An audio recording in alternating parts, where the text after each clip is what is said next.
ಭಕ್ತರಿಗೆ ಉಪಕಾರಿ. ಆತನ ಸಂದೇಶವನ್ನು ಕೇಳಲು ಆಸೆ ಬೆಳೆಸಿಕೊಂಡಿರುವ ಭಕ್ತರ ಮನಸ್ಸಿನಿಂದ ಐಹಿಕ ಭೋಗ ಲಾಲಾಸೆಗಳನ್ನು ದೂರ ಮಾಡುವನು. ಆ ಸಂದೇಶವನ್ನು ಸಮರ್ಪಕವಾಗಿ ಕೇಳುವುದೇ ಪಠಿಸುವುದೇ ಪುಣ್ಯಕರವಾಗಿದೆ. ಭಾವಾರ್ಥ: ಪರಮಪುರುಷ ಶ್ರೀಕೃಷ್ಣ ಬೇರೆಯಲ್ಲ, ಆತನ ಸಂದೇಶ ಬೇರೆಯಲ್ಲ.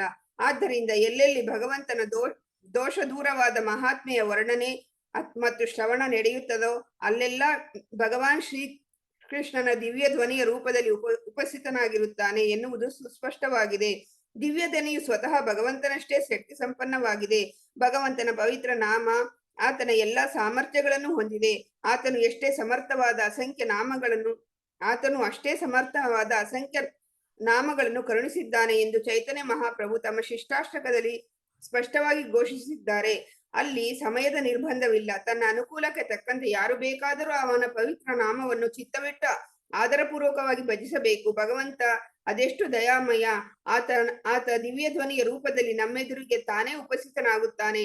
ಆದರೆ ದುರ್ದೈವವಶಾತ್ ಭಗವಂತನ ನಾಮ ಮತ್ತು ಕ್ರಿಯೆಗಳ ಸಂಕೀರ್ತನೆಯಲ್ಲಿ, ಶ್ರವಣದಲ್ಲಿ ನಮಗೆ ರುಚಿ ಇಲ್ಲವಲ್ಲ.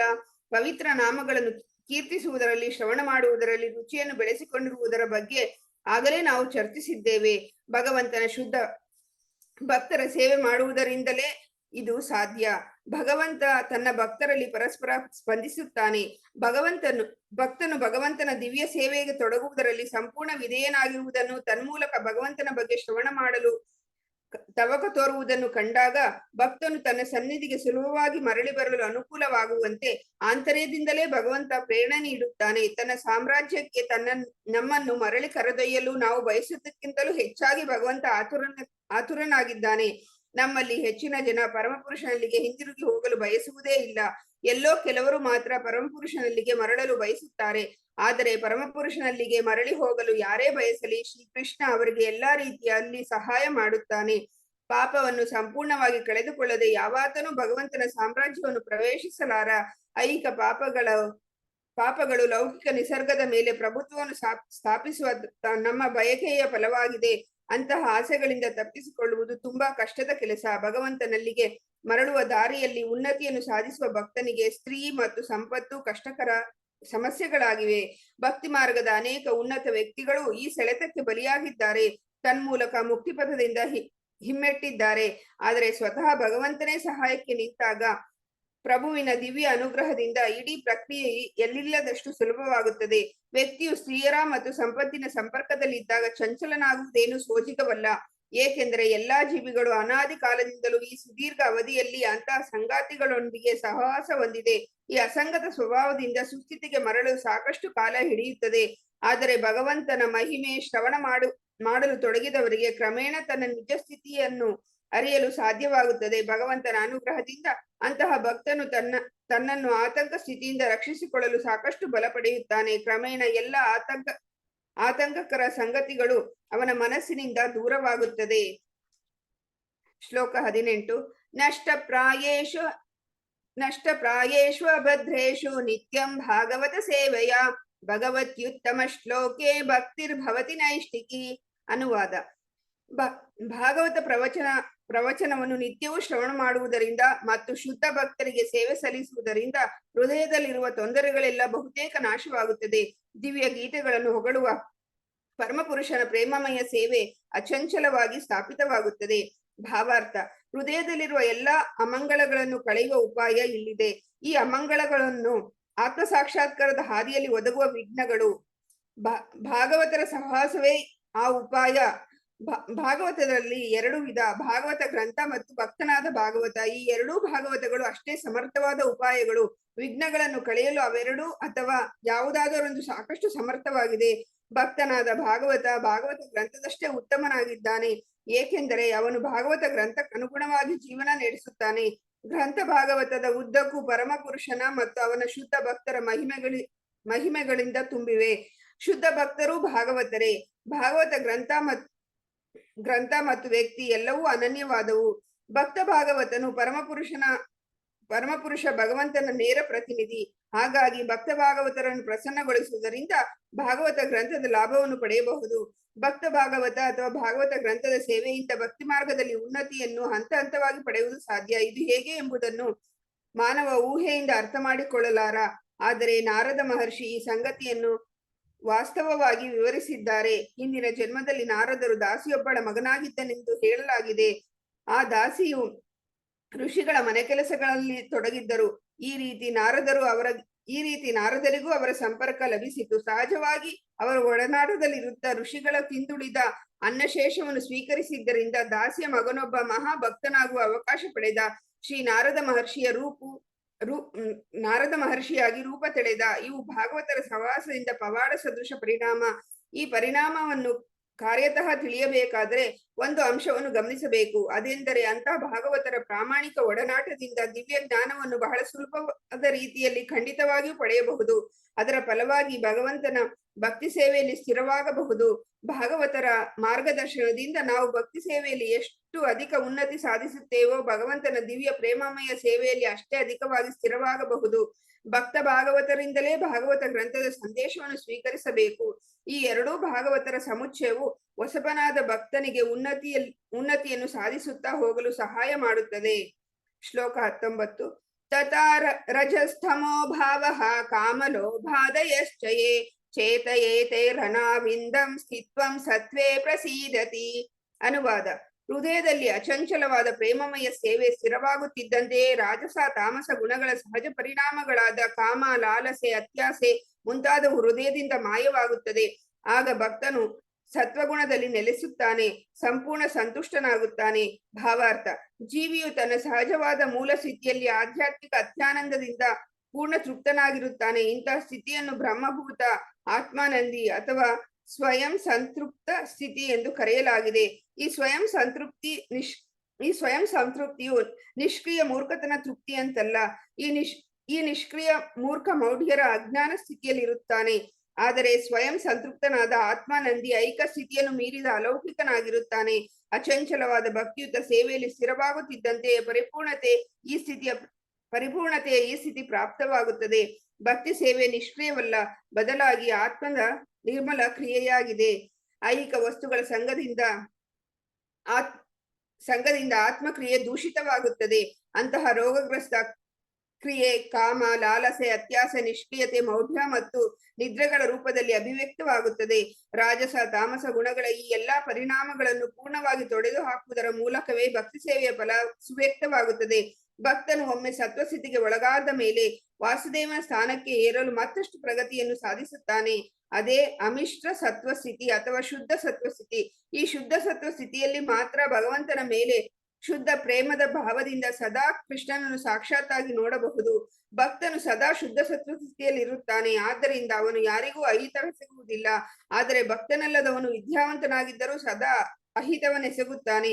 ಭಕ್ತನು ಮೂರ್ಖನು ವಿಲಾಸಿಯೂ ಆಗಲಾರ. ಹಾನಿಕಾರಕನು ಮೂರ್ಖನು ವಿಲಾಸಿಯೂ ಆದವನು ಭಗವಂತನ ಭಕ್ತನಾಗಲಾರ. ಬಾಹ್ಯ ವೇಷದಿಂದ ಅವರು ತಮ್ಮನ್ನು ಭಕ್ತರೆಂದು ಪ್ರಚಾರ ಮಾಡಿಕೊಳ್ಳಬಹುದು ಅಷ್ಟೇ.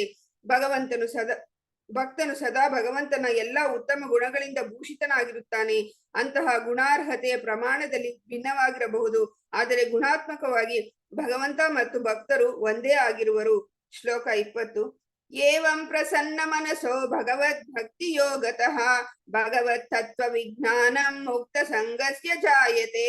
ಅನುವಾದ: ಹೀಗೆ ಶುದ್ಧ ಸತ್ವಸ್ಥಿತಿ ಸ್ಥಿರವಾದಾಗ ಎಲ್ಲ ಐಕ ಸಂಘದಿಂದ ಮುಕ್ತನಾದ ಹಂತದಲ್ಲಿ ಭಕ್ತಿ ಸೇವೆಯ ಸಂಪರ್ಕದಿಂದ ಚೈತನ್ಯಪೂರ್ಣವಾದ ಮನಸ್ಸುಳ್ಳವನು ಪರಮಪುರುಷನ ತತ್ವ ವಿಜ್ಞಾನವನ್ನು ಪಡೆಯುತ್ತಾನೆ. ಭಾವಾರ್ಥ: ಎಷ್ಟೋ ಸಾವಿರ ಸಾಮಾನ್ಯ ಜನರಲ್ಲಿ ಯಾವನೋ ಒಬ್ಬ ಸುದೈವಿ ಜೀವನದ ಪರಿಪೂರ್ಣತೆಗಾಗಿ ಪ್ರಯತ್ನಿಸುತ್ತಾನೆ ಎಂದು ಭಗವದ್ಗೀತೆ 7.3 ಹೇಳಿದೆ. ಬಹುತೇಕ ಜನ ರಾಜಸ ಮತ್ತು ತಾಮಸ ಗುಣಗಳಿಂದ ನಿಯಂತ್ರಿತರಾಗಿರುತ್ತಾರೆ. ಹೀಗಾಗಿ ಅವರು ಯಾವಾಗಲೂ ಕಾಮ, ಲಾಲಸೆ, ಅತ್ಯಾಸೆ, ಅಜ್ಞಾನ ಮತ್ತು ನಿದ್ರೆಯಲ್ಲಿ ಮಗ್ನರಾಗಿರುತ್ತಾರೆ. ಇಂತಹ ಅಸಂಖ್ಯ ಮನುಷ್ಯ ರೂಪದ ಮೃಗಗಳಲ್ಲಿ ಎಲ್ಲೋ ಒಬ್ಬನು ಮಾತ್ರ ಮನುಷ್ಯ ಜೀವನದ ಜವಾಬ್ದಾರಿಯ ನರಿತು ವಿಹಿತ ಕರ್ಮಗಳ ಆಚರಣೆಯಿಂದ ಜೀವನವನ್ನು ಪರಿಪೂರ್ಣಗೊಳಿಸಿಕೊಳ್ಳುವನು. ಅಂತಹ ಪರಿಪೂರ್ಣತೆಯನ್ನು ಪಡೆದ ಸಾವಿರಾರು ಜನರಲ್ಲಿ ಎಲ್ಲೋ ಒಬ್ಬ ಮಾತ್ರ ಪರಮಪುರುಷ ಶ್ರೀಕೃಷ್ಣನನ್ನು ವೈಜ್ಞಾನಿಕವಾಗಿ ಅರಿಯುವನು. ಭಕ್ತಿ ಸೇವೆಯ ಪ್ರಕ್ರಿಯೆಯಿಂದ ಮಾತ್ರ ಶ್ರೀಕೃಷ್ಣನನ್ನು ವೈಜ್ಞಾನಿಕವಾಗಿ ತಿಳಿಯಲು ಸಾಧ್ಯ ಎಂದು ಭಗವದ್ಗೀತೆ 18.5 ಹೇಳಲಾಗಿದೆ. ಅದೇ ವಿಷಯವನ್ನು ಇಲ್ಲಿ ಈ ಮೇಲಿನ ಶಬ್ದಗಳಲ್ಲಿ ಹೇಳಲಾಗಿದೆ. ಸಾಮಾನ್ಯ ಮನುಷ್ಯನು ಮನುಷ್ಯ ಜೀವನದಲ್ಲಿ ಯಶಸ್ಸನ್ನು ಕಂಡರೂ ಕೂಡ ವೈಜ್ಞಾನಿಕವಾಗಿ ಅಥವಾ ಪರಿಪೂರ್ಣವಾಗಿ ಪರಮಪುರುಷನನ್ನು ಅರಿಯಲಾರ. ತಾನು ಐಹಿಕ ಉತ್ಪತ್ತಿಯಲ್ಲ, ಅದಕ್ಕೆ ಬದಲು ಆತ್ಮಸ್ವರೂಪನಾಗಿದ್ದಾನೆ ಎಂಬುದನ್ನು ಅರಿತಾಗಲೇ ಮಾನವ ಜೀವನದ ಪರಿಪೂರ್ಣತೆ ಸಾಧ್ಯವಾಗುತ್ತದೆ. ಐಹಿಕದೊಂದಿಗೆ ತನಗೆ ಯಾವ ಸಂಬಂಧವೂ ಇಲ್ಲವೆಂದು ಅರಿಯುತ್ತಿದ್ದಂತೆಯೇ ಒಮ್ಮೆಗೆ ಅವನ ಐಹಿಕ ಅತ್ಯಾಸೆ ತೊರೆದು ಬಿಡುತ್ತಾನೆ. ಆಧ್ಯಾತ್ಮಿಕ ವ್ಯಕ್ತಿಯಂತೆ ಚೈತನ್ಯಮಯನಾಗುತ್ತಾನೆ. ರಾಜಸ ಮತ್ತು ತಾಮಸ ಗುಣಗಳನ್ನು ಮೀರಿ ನಿಂತಾಗಲೇ ಈ ಸಫಲತೆಯ ಪ್ರಾಪ್ತಿ ಸಾಧ್ಯವಾಗುತ್ತದೆ. ಬೇರೆ ಮಾತುಗಳಲ್ಲಿ ಹೇಳುವುದಾದರೆ ಅರ್ಹತೆಯಿಂದ ನಿಜವಾಗಿ ನಾದಾಗಲೇ ಅದು ಸಾಧ್ಯವಾಗುತ್ತದೆ. ಬ್ರಾಹ್ಮಣನು ಸತ್ವಗುಣದ ಸಂಕೇತ. ಮಿಕ್ಕವರು ಅಂದರೆ ಸತ್ವಗುಣದಲ್ಲಿ ಇಲ್ಲದವರು ಕ್ಷತ್ರಿಯರೋ ವೈಶ್ಯರೋ ಶೂದ್ರರೋ ಅಥವಾ ಶೂದ್ರರಿಗಿಂತ ಕೆಳಗಿನವರೋ ಆಗಿರುತ್ತಾರೆ. ಬ್ರಾಹ್ಮಣ್ಯ ಸ್ಥಿತಿ ಅದರ ಉತ್ತಮ ಅರ್ಹತೆಯಿಂದಾಗಿ ಮನುಷ್ಯ ಜೀವನದ ಅತ್ಯುನ್ನತ ಸ್ಥಿತಿಯಾಗಿರುತ್ತದೆ. ಕೊನೆಯ ಪಕ್ಷ ಬ್ರಾಹ್ಮಣನ ಅರ್ಹತೆಯನ್ನಾದರೂ ಗಳಿಸದೆ ಯಾರೂ ಭಕ್ತನಾಗಲಾರ. ಭಕ್ತನು ತನ್ನ ಕ್ರಿಯೆಯಿಂದ ಬ್ರಾಹ್ಮಣನೇ ಆಗಿರುತ್ತಾನೆ. ಅದೇ ಕೊನೆಯಲ್ಲ. ಹಿಂದೆ ಹೇಳಿದಂತೆ ಅಂತಹ ಬ್ರಾಹ್ಮಣ ನಿಜವಾಗಿ ದಿವ್ಯ ಸ್ಥಿತಿಯನ್ನೇರಲು ವೈಷ್ಣವನಾಗಬೇಕು. ಶುದ್ಧ ವೈಷ್ಣವನು ಜೀವನ್ಮುಕ್ತನಾಗಿರುವನು. ಬ್ರಾಹ್ಮಣ್ಯಕ್ಕಿಂತ ಅದು ದಿವ್ಯವಾದ ಸ್ಥಿತಿ. ಐಹಿಕ ಸ್ಥಿತಿಯಲ್ಲಿ ಬ್ರಾಹ್ಮಣ ಕೂಡ ಬದ್ಧಾತ್ಮನಾಗಿರುತ್ತಾನೆ. ಏಕೆಂದರೆ ಬ್ರಾಹ್ಮಣ್ಯ ಸ್ಥಿತಿಯಲ್ಲೂ ಆತ ನಿರಾಕಾರ ಬ್ರಹ್ಮನ ಅಥವಾ ಅಲೌಕಿಕ ವಿಚಾರದ ಅರಿವು ಇರುತ್ತದೆ ವಿನಾ ಪರಮಪುರುಷ ವೈಜ್ಞಾನಿಕ ಅರಿವು ಇರುವುದಿಲ್ಲ. ಪರಮಪುರುಷ ಕೃಷ್ಣನನ್ನು ಅರಿಯಬೇಕಾದರೆ ಬ್ರಾಹ್ಮಣ್ಯದ ಸ್ಥಿತಿಯನ್ನು ದಾಟಿ ವಸುದೇವ ಸ್ಥಿತಿಯನ್ನು ತಲುಪಬೇಕು. ಪರಮಪುರುಷ ವಿಜ್ಞಾನವು ಆಧ್ಯಾತ್ಮಿಕ ದಿಶೆಯಲ್ಲಿ ಸ್ಥಾನಕೋತ್ತರ ವಿದ್ಯಾರ್ಥಿಗಳಾದವರ ಅಧ್ಯಯನದ ವಸ್ತುವಾಗಿದೆ. ಮೂರ್ಖ ಜನರು ಅಥವಾ ಅಲ್ಪ ಜ್ಞಾನವನ್ನೇ ಬಂಡವಾಳವನ್ನಾಗಿಸಿಕೊಂಡವರು ಪರಮಪುರುಷನನ್ನು ಅರಿಯಲಾರದೆ ಕೃಷ್ಣನನ್ನು ತಮ್ಮ ಲಹರಿಗೆ ತಕ್ಕಂತೆ ಅರ್ಥೈಸುತ್ತಾರೆ. ಆದರೂ ವಾಸ್ತವ ಸಂಗತಿ ಎಂದರೆ ಬ್ರಾಹ್ಮಣ್ಯವನ್ನು ಒಳಗೊಂಡಂತೆ ಎಲ್ಲಾ ಸ್ಥಿತಿಯಲ್ಲಿಯೂ ಐಹಿಕ ವಿಷಯಗಳ ಕಲಂಕದಿಂದ ಮುಕ್ತನಾಗುವ ತನಕ ಪರಮಪುರುಷನ ವಿಜ್ಞಾನವನ್ನು ಯಾರೂ ಅರಿಯಲಾರರು. ಅರ್ಹನಾದ ಬ್ರಾಹ್ಮಣನು ವಸ್ತುತಃ ವೈಷ್ಣವನಾದಾಗ ಮುಕ್ತಿಯ ಚೈತನ್ಯ ಸ್ಥಿತಿಗೆ ಏರುತ್ತಾನೆ. ಆಗ ಅವನು ಪರಮಪುರುಷನನ್ನು ನಿಜವಾಗಿ ಅರಿಯಬಹುದಾಗಿದೆ. ಶ್ಲೋಕ 21. ಭಿಂದ್ಯತೆ ಹೃದಯ ಗ್ರಂಥಿ ಛಿಂದ್ಯಂತೆ ಸರ್ವ ಸಂಶಯಾಃ ಕ್ಷೀಯಂತೆ ಚಾಸ್ಯ ಕರ್ಮಾಣಿ ದೃಷ್ಟ್ವಾ ಏವಾತ್ಮನೀಶ್ವರೇ. ಅನುವಾದ: ಹೀಗೆ ತನ್ನಲ್ಲಿ ಪರಮಾತ್ಮನನ್ನು ಸ್ವಾಮಿಯಾಗಿ ಕಂಡಾಗ ಹೃದಯದ ಗಂಟು ಭೇದಿಸುತ್ತದೆ. ಎಲ್ಲಾ ಸಂಶಯಗಳು ಚೂರು ಚೂರಾಗುತ್ತವೆ. ಕಾಮ್ಯ ಕರ್ಮಗಳ ಸಂಕೋಲೆ ಕಲಚಿ ಬೀಳುತ್ತದೆ. ಭಾವಾರ್ಥ: ಪರಮಪುರುಷನನ್ನು ಕುರಿತ ವೈಜ್ಞಾನಿಕ ಜ್ಞಾನವನ್ನು ಹೊಂದುವುದೆಂದರೆ ಅದೇ ಕಾಲಕ್ಕೆ ತನ್ನ ಆತ್ಮವನ್ನು ಕಾಣುವುದೂ ಆಗಿದೆ. ಜೀವಿಯನ್ನು ಚಿದಾತ್ಮವಾಗಿ ಗುರುತಿಸುವ ಸಂದರ್ಭದಲ್ಲೆಲ್ಲ ಅನೇಕ ಊಹಾತ್ಮಕ ಚಿಂತನೆ ಸಂದೇಹಗಳು ಇದ್ದೇ ಇರುತ್ತವೆ. ಐಹಿಕವಾದಿಯು ಚಿದಾತ್ಮದ ಅಸ್ತಿತ್ವವನ್ನು ನಂಬುವುದಿಲ್ಲ. ಅನುಭವ ಸಿದ್ಧಾಂತರಾದವರು ಪರಮಾತ್ಮನು ನಿರಾಕಾರವಾಗಿದ್ದು ಜೀವಾತ್ಮಕ್ಕೆ ಪ್ರತ್ಯೇಕ ವ್ಯಕ್ತಿತ್ವ ಇಲ್ಲವೆಂದು ನಂಬುತ್ತಾರೆ. ಆದರೆ ದಿವ್ಯವಾದಿಗಳು ಜೀವಾತ್ಮ ಮತ್ತು ಪರಮಾತ್ಮ ಎರಡೂ ಭಿನ್ನ ಸತ್ಯಗಳು, ಗುಣಾತ್ಮಕವಾಗಿ ಒಂದೇ ಆದರೂ ಪ್ರಮಾಣಾತ್ಮಕವಾಗಿ ಭಿನ್ನರು ಎಂದು ಸ್ಪಷ್ಟವಾಗಿ ದೃಢೀಕರಿಸುತ್ತಾರೆ. ಇನ್ನೂ ಅನೇಕ ಸಿದ್ಧಾಂತಗಳಿವೆ. ಆದರೆ ಭಕ್ತಿಯೋಗದ ಪ್ರಕ್ರಿಯೆಯಿಂದ ಶ್ರೀಕೃಷ್ಣನ ವಾಸ್ತವದ ಅರಿವು ಉಂಟಾದಾಗ ಈ ಎಲ್ಲಾ ವಿಭಿನ್ನ ಊಹಾತ್ಮಕ ಚಿಂತನೆ ಮಾಯವಾಗಿ ಬಿಡುತ್ತದೆ. ಶ್ರೀಕೃಷ್ಣ ಸೂರ್ಯನಿದ್ದಂತೆ. ಪರಸ್ಪರ ಸತ್ಯದ ಬಗ್ಗೆ ಇರುವ ಲೌಕಿಕ ಊಹಾತ್ಮಕ ಚಿಂತನೆಗಳೆಲ್ಲ ಕತ್ತಲು ಕವಿದ ಮಧ್ಯರಾತ್ರಿ ಇದ್ದಂತೆ. ಹೃದಯದಲ್ಲಿ ಕೃಷ್ಣ ಸೂರ್ಯ ಮೂಡುತ್ತಿದ್ದಂತೆಯೇ ಪರತರ ಸತ್ಯ ಮತ್ತು ಜೀವಿಗಳ ಬಗ್ಗೆ ಇರುವ ಲೌಕಿಕ ಊಹಾತ್ಮಕ ಚಿಂತನೆಯ ಕತ್ತಲು ಒಮ್ಮೆಗೆ ಮಾಯವಾಗಿ ಬಿಡುತ್ತದೆ. ಸೂರ್ಯನೆದುರಲ್ಲಿ ಕತ್ತಲೆಯು ನಿಲ್ಲಲಾರದು. ಅಜ್ಞಾನದ ಗಾಢಾಂಧಕಾರದಲ್ಲಿ ಹುದುಗಿರುವ ಸಾಪೇಕ್ಷ ಸತ್ಯಗಳು ಎಲ್ಲರ ಹೃದಯದಲ್ಲಿ ಪರಮಾತ್ಮನಾಗಿ ವಾಸವಾಗಿರುವ ಕೃಷ್ಣನ ದಯೆಯಿಂದಾಗಿ ಸ್ಪಷ್ಟವಾಗಿ ತೋರುತ್ತದೆ. ತನ್ನ ಅಪ್ಪಟ ಭಕ್ತರ ಮೇಲೆ ವಿಶೇಷ ಅನುಗ್ರಹ ತೋರಲು ತಾನೇ ಭಕ್ತರ ಹೃದಯದಲ್ಲಿ ಶುದ್ಧ ಜ್ಞಾನದ ದೀಪ ಬೆಳಗಿ ಎಲ್ಲಾ ಸಂದೇಹದ ಕತ್ತಲನ್ನು ಕಳೆಯುತ್ತೇನೆ ಎಂದು ಭಗವದ್ಗೀತೆಯಲ್ಲಿ 10.11 ಹೇಳಿದ್ದಾನೆ. ಪರಮಪುರುಷನೇ ತನ್ನ ಭಕ್ತರ ಹೃದಯದಲ್ಲಿ ಬೆಳಗುವ ಕೆಲಸವನ್ನು ವಹಿಸಿಕೊಂಡಿರುವುದರಿಂದ ದಿವ್ಯ ಪ್ರೇಮದಿಂದ ಅವನ ಸೇವೆಯಲ್ಲಿ ತೊಡಗಿದ ಭಕ್ತರು ನಿಜಕ್ಕೂ ಕತ್ತಲಲ್ಲಿ ಉಳಿಯುವುದಿಲ್ಲ. ಪರಾತ್ಪರ ಮತ್ತು ಸಾಪೇಕ್ಷ ಸತ್ಯಗಳೆಲ್ಲವನ್ನೂ ಆತ ಅರಿಯುತ್ತಾನೆ. ಭಕ್ತನಿಗೆ ಕತ್ತಲು ಕವಿದಿರುವುದಿಲ್ಲ. ಅಲ್ಲದೆ ಭಕ್ತನು ಪರಮಪುರುಷನಿಂದ ಜ್ಞಾನ ಸಂಪನ್ನನಾಗಿರುವುದರಿಂದ ಆತನ ಜ್ಞಾನ ನಿಜವಾಗಿ ಪರಿಪೂರ್ಣವಾಗಿರುತ್ತದೆ. ತಮ್ಮ ಸೀಮಿತ ವಿಶ್ಲೇಷಣಾ ಸಾಮರ್ಥ್ಯದಿಂದ ಪರಾತ್ಪರ ಸತ್ಯವನ್ನು ಕುರಿತು ಊಹಾತ್ಮಕ ಚಿಂತನೆ ಮಾಡುವವರಿಗೆ ಇದು ಸಲ್ಲುವುದಿಲ್ಲ. ಪರಿಪೂರ್ಣ ಜ್ಞಾನವನ್ನು ಪರಂಪರೆ ಎಂದು ಕರೆಯಲಾಗಿದೆ. ಅಂದರೆ ಸೇವೆ ಮತ್ತು ಶರಣಾಗತಿಯಿಂದ ವಿಶ್ವಾಸಾರ್ಹವಾದ ವಿನಮ್ರ ಶ್ರೋತೃವಿಗೆ ಅಧಿಕೃತ ಗುರುವಿನಿಂದ ಸಕ್ರಾಂತವಾಗಿ ಪ್ರಾಪ್ತವಾಗುವ ಜ್ಞಾನ ಅದು. ಪರಮಪುರುಷನ ಪರಮಾಧಿಕಾರವನ್ನು ಪ್ರಶ್ನಿಸುತ್ತಲೇ ಯಾರೂ ಆತನನ್ನು ಅರಿಯಲಾರರು. ಹಾಗೆ ಪ್ರಶ್ನಿಸುವ ಚೇತನಕ್ಕೆ ತನ್ನನ್ನು ತೋರಗೊಡದಿರುವ ಹಕ್ಕನ್ನು ಆತ ಕಾದಿರಿಸಿಕೊಂಡಿದ್ದಾನೆ.